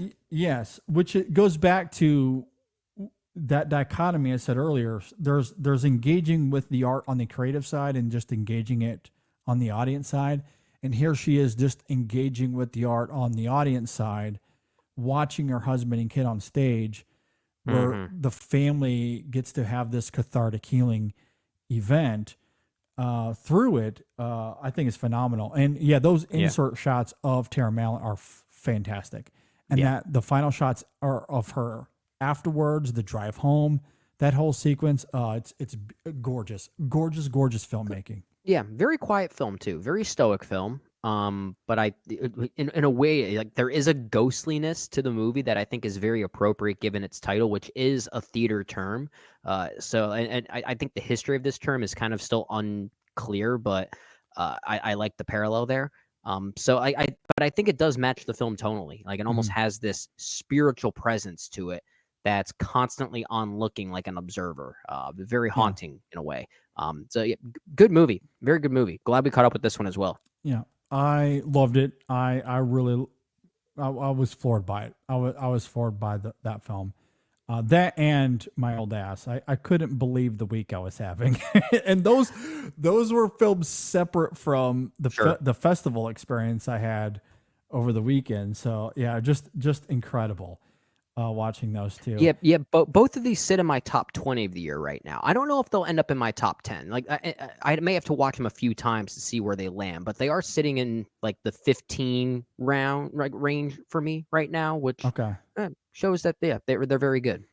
Yeah, I haven't quite done that exercise. I don't know if they'll fall into my top 10, but I'm with you that right now they're both in that 11 through 15 for me. Okay. At the very least. That's where, at least as of now, that's where they're at. Okay. In that 11 through 15. But I haven't truly wrestled with that in a real way. So yeah, don't that's hold fair. me to it. A couple of more real fast. Brendan and I also got a chance to see the documentary Music by John Williams. It's not an overly nuanced documentary by any means. It's pretty conventional in its filmmaking, but there's just something about John Williams and his legacy and the music that he's given us over the years that I couldn't help but submit to the power of that music. And I really enjoyed it. Like just as a simple walkthrough of his career.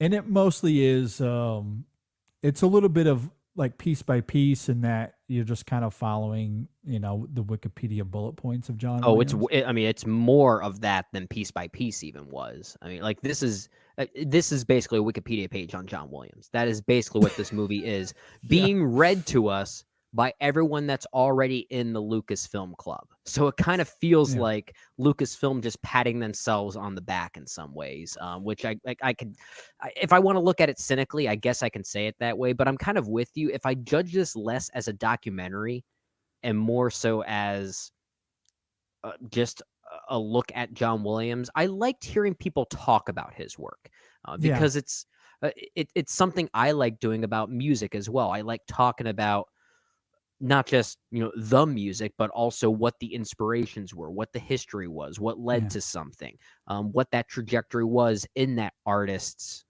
artistic venture. The fact that John Williams started as basically a jazz player was actually the most fascinating part of the whole documentary for me. That was the thing I latched onto the most because it was very new, and tapping into his instincts as a jazz composer.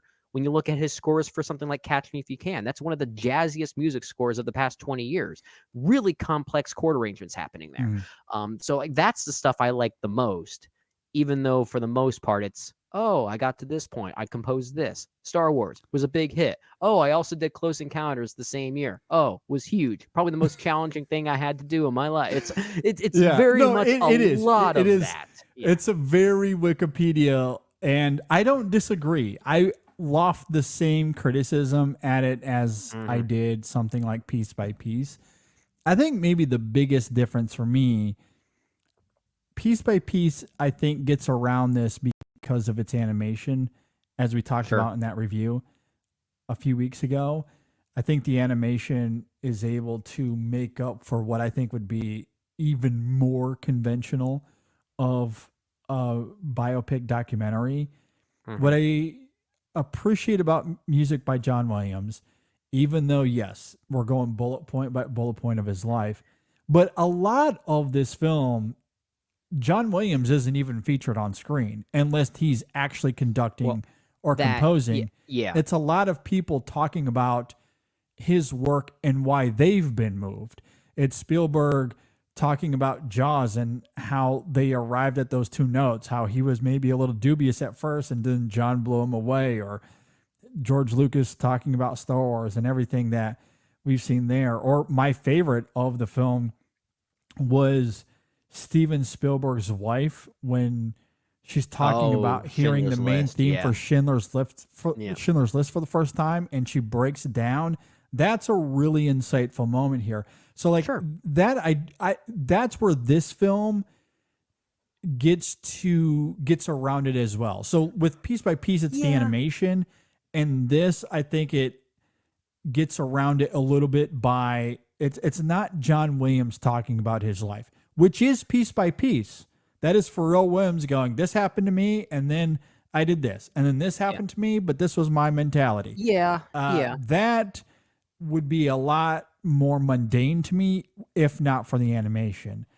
Here, I do appreciate that we rarely hear John. And when we do hear from John, it's, oh, I composed this music because my wife tragically died on a film set and I never got a chance to make something for her, but then I got to compose this. So there is an emotionally, like there's something emotional tethering him to that moment. Outside of that, it's mostly other people talking about the power of his music and his legacy.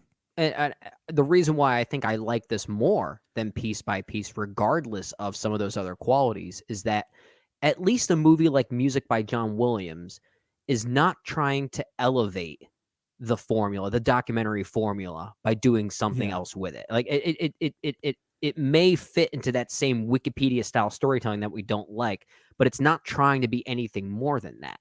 Piece by Piece is. It's trying to elevate. That's a good point. And that's fair. That's totally kind fair. of what makes it worse for me, is the way it just completely squanders that potential.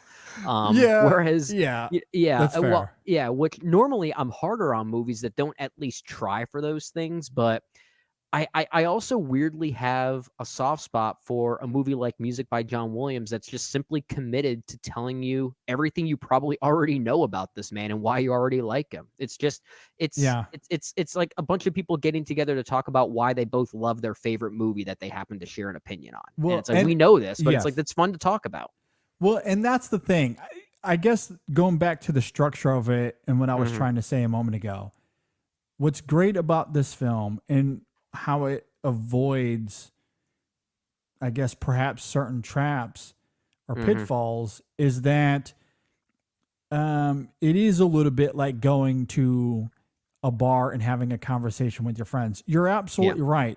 You're not going to learn anything new that you didn't already know about John Williams. That is not what this film is.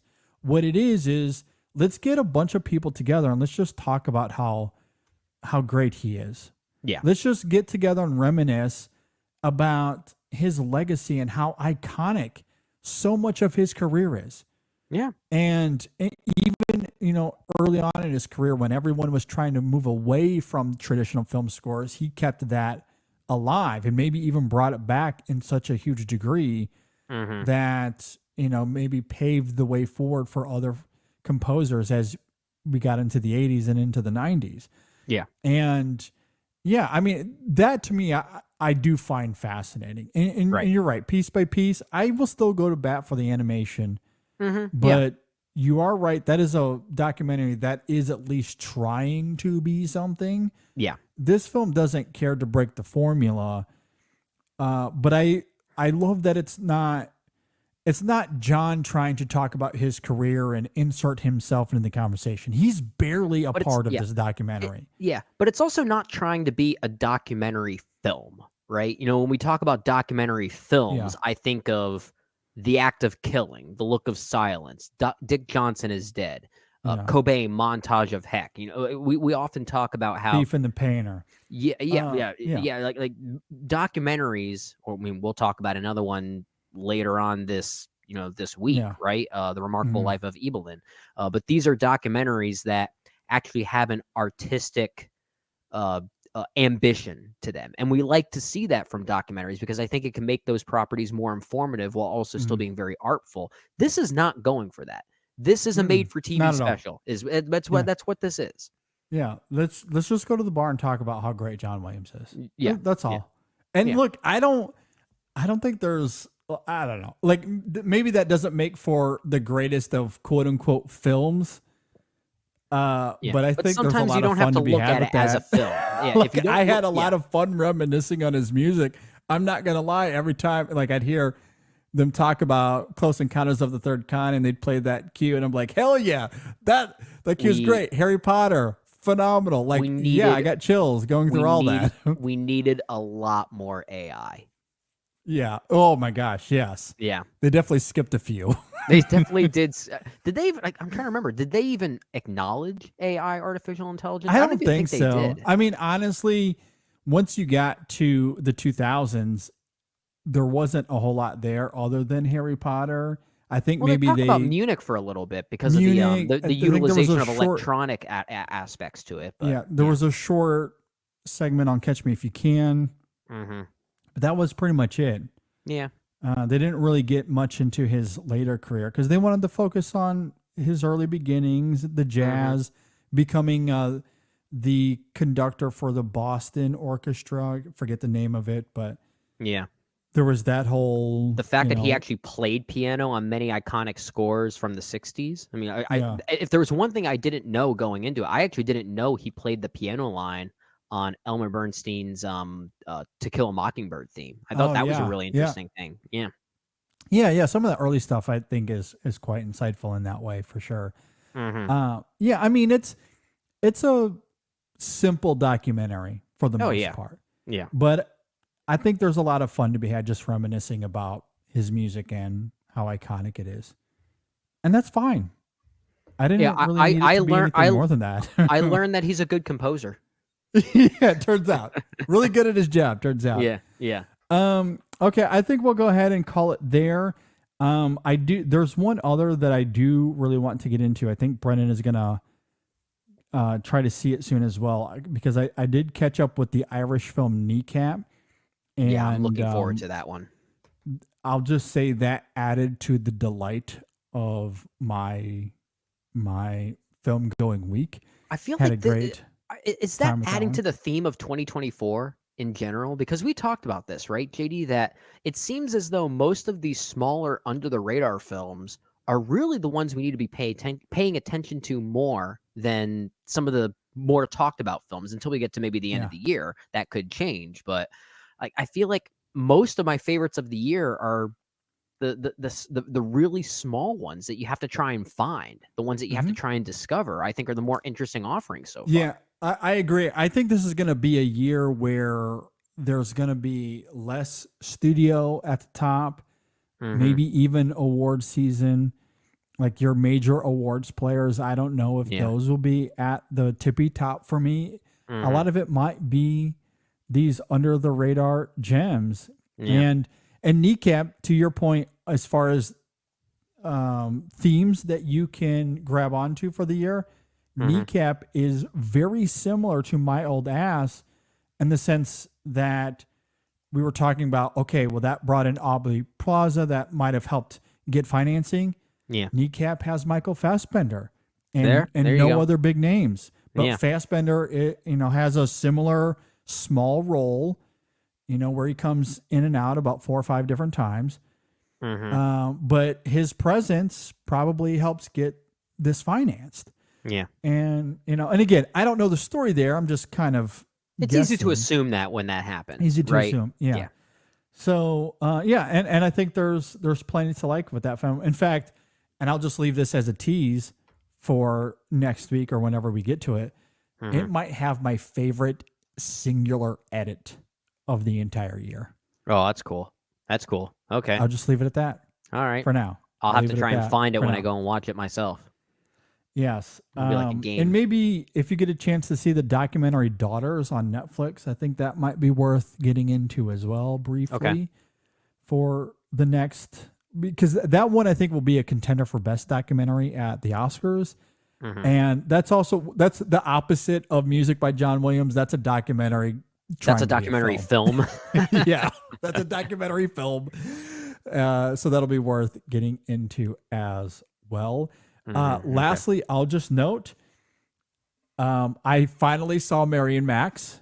Brendan forced me to watch Mary and Max. No, he did not. But I wanted to. Hey, you're glad that you watched it now, though. I know you are. That film is incredibly bleak.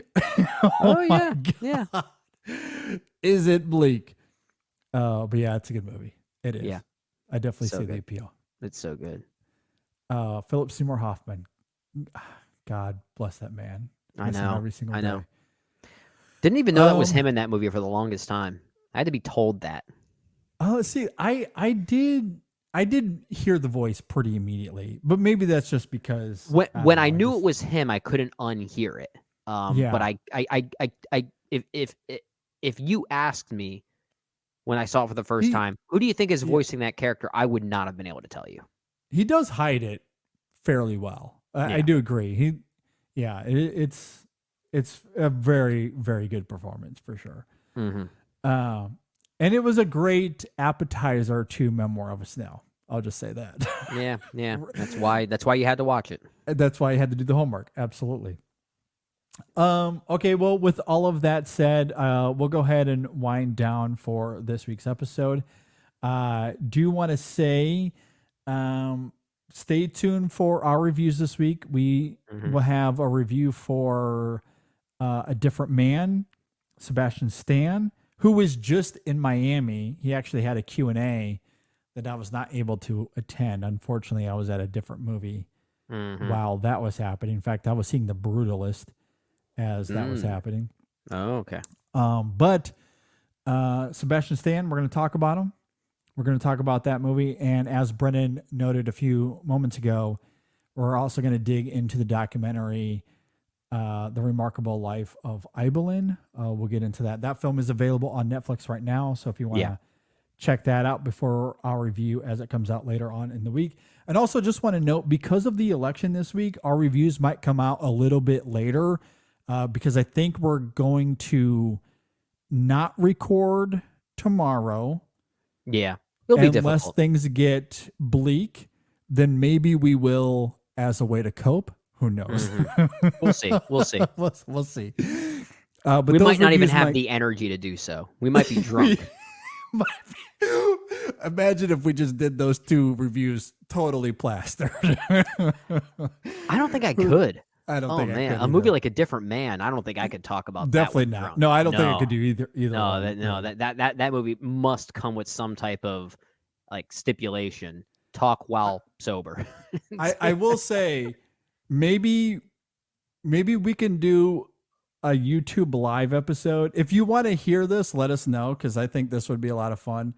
If we got together on a Friday or Saturday night, did a live on YouTube, completely drunk, and just had a conversation about movies.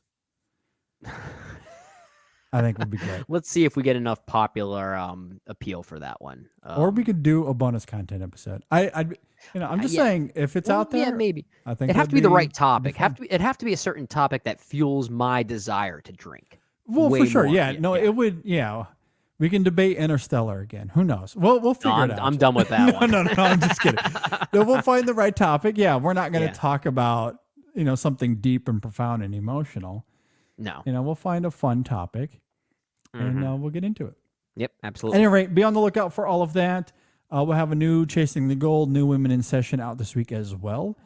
And be sure to go and check out the episodes from last week. I thought both of them, we had a new Women in Session and a new Chasing the Gold. Both of them were terrific. So please go and check that out.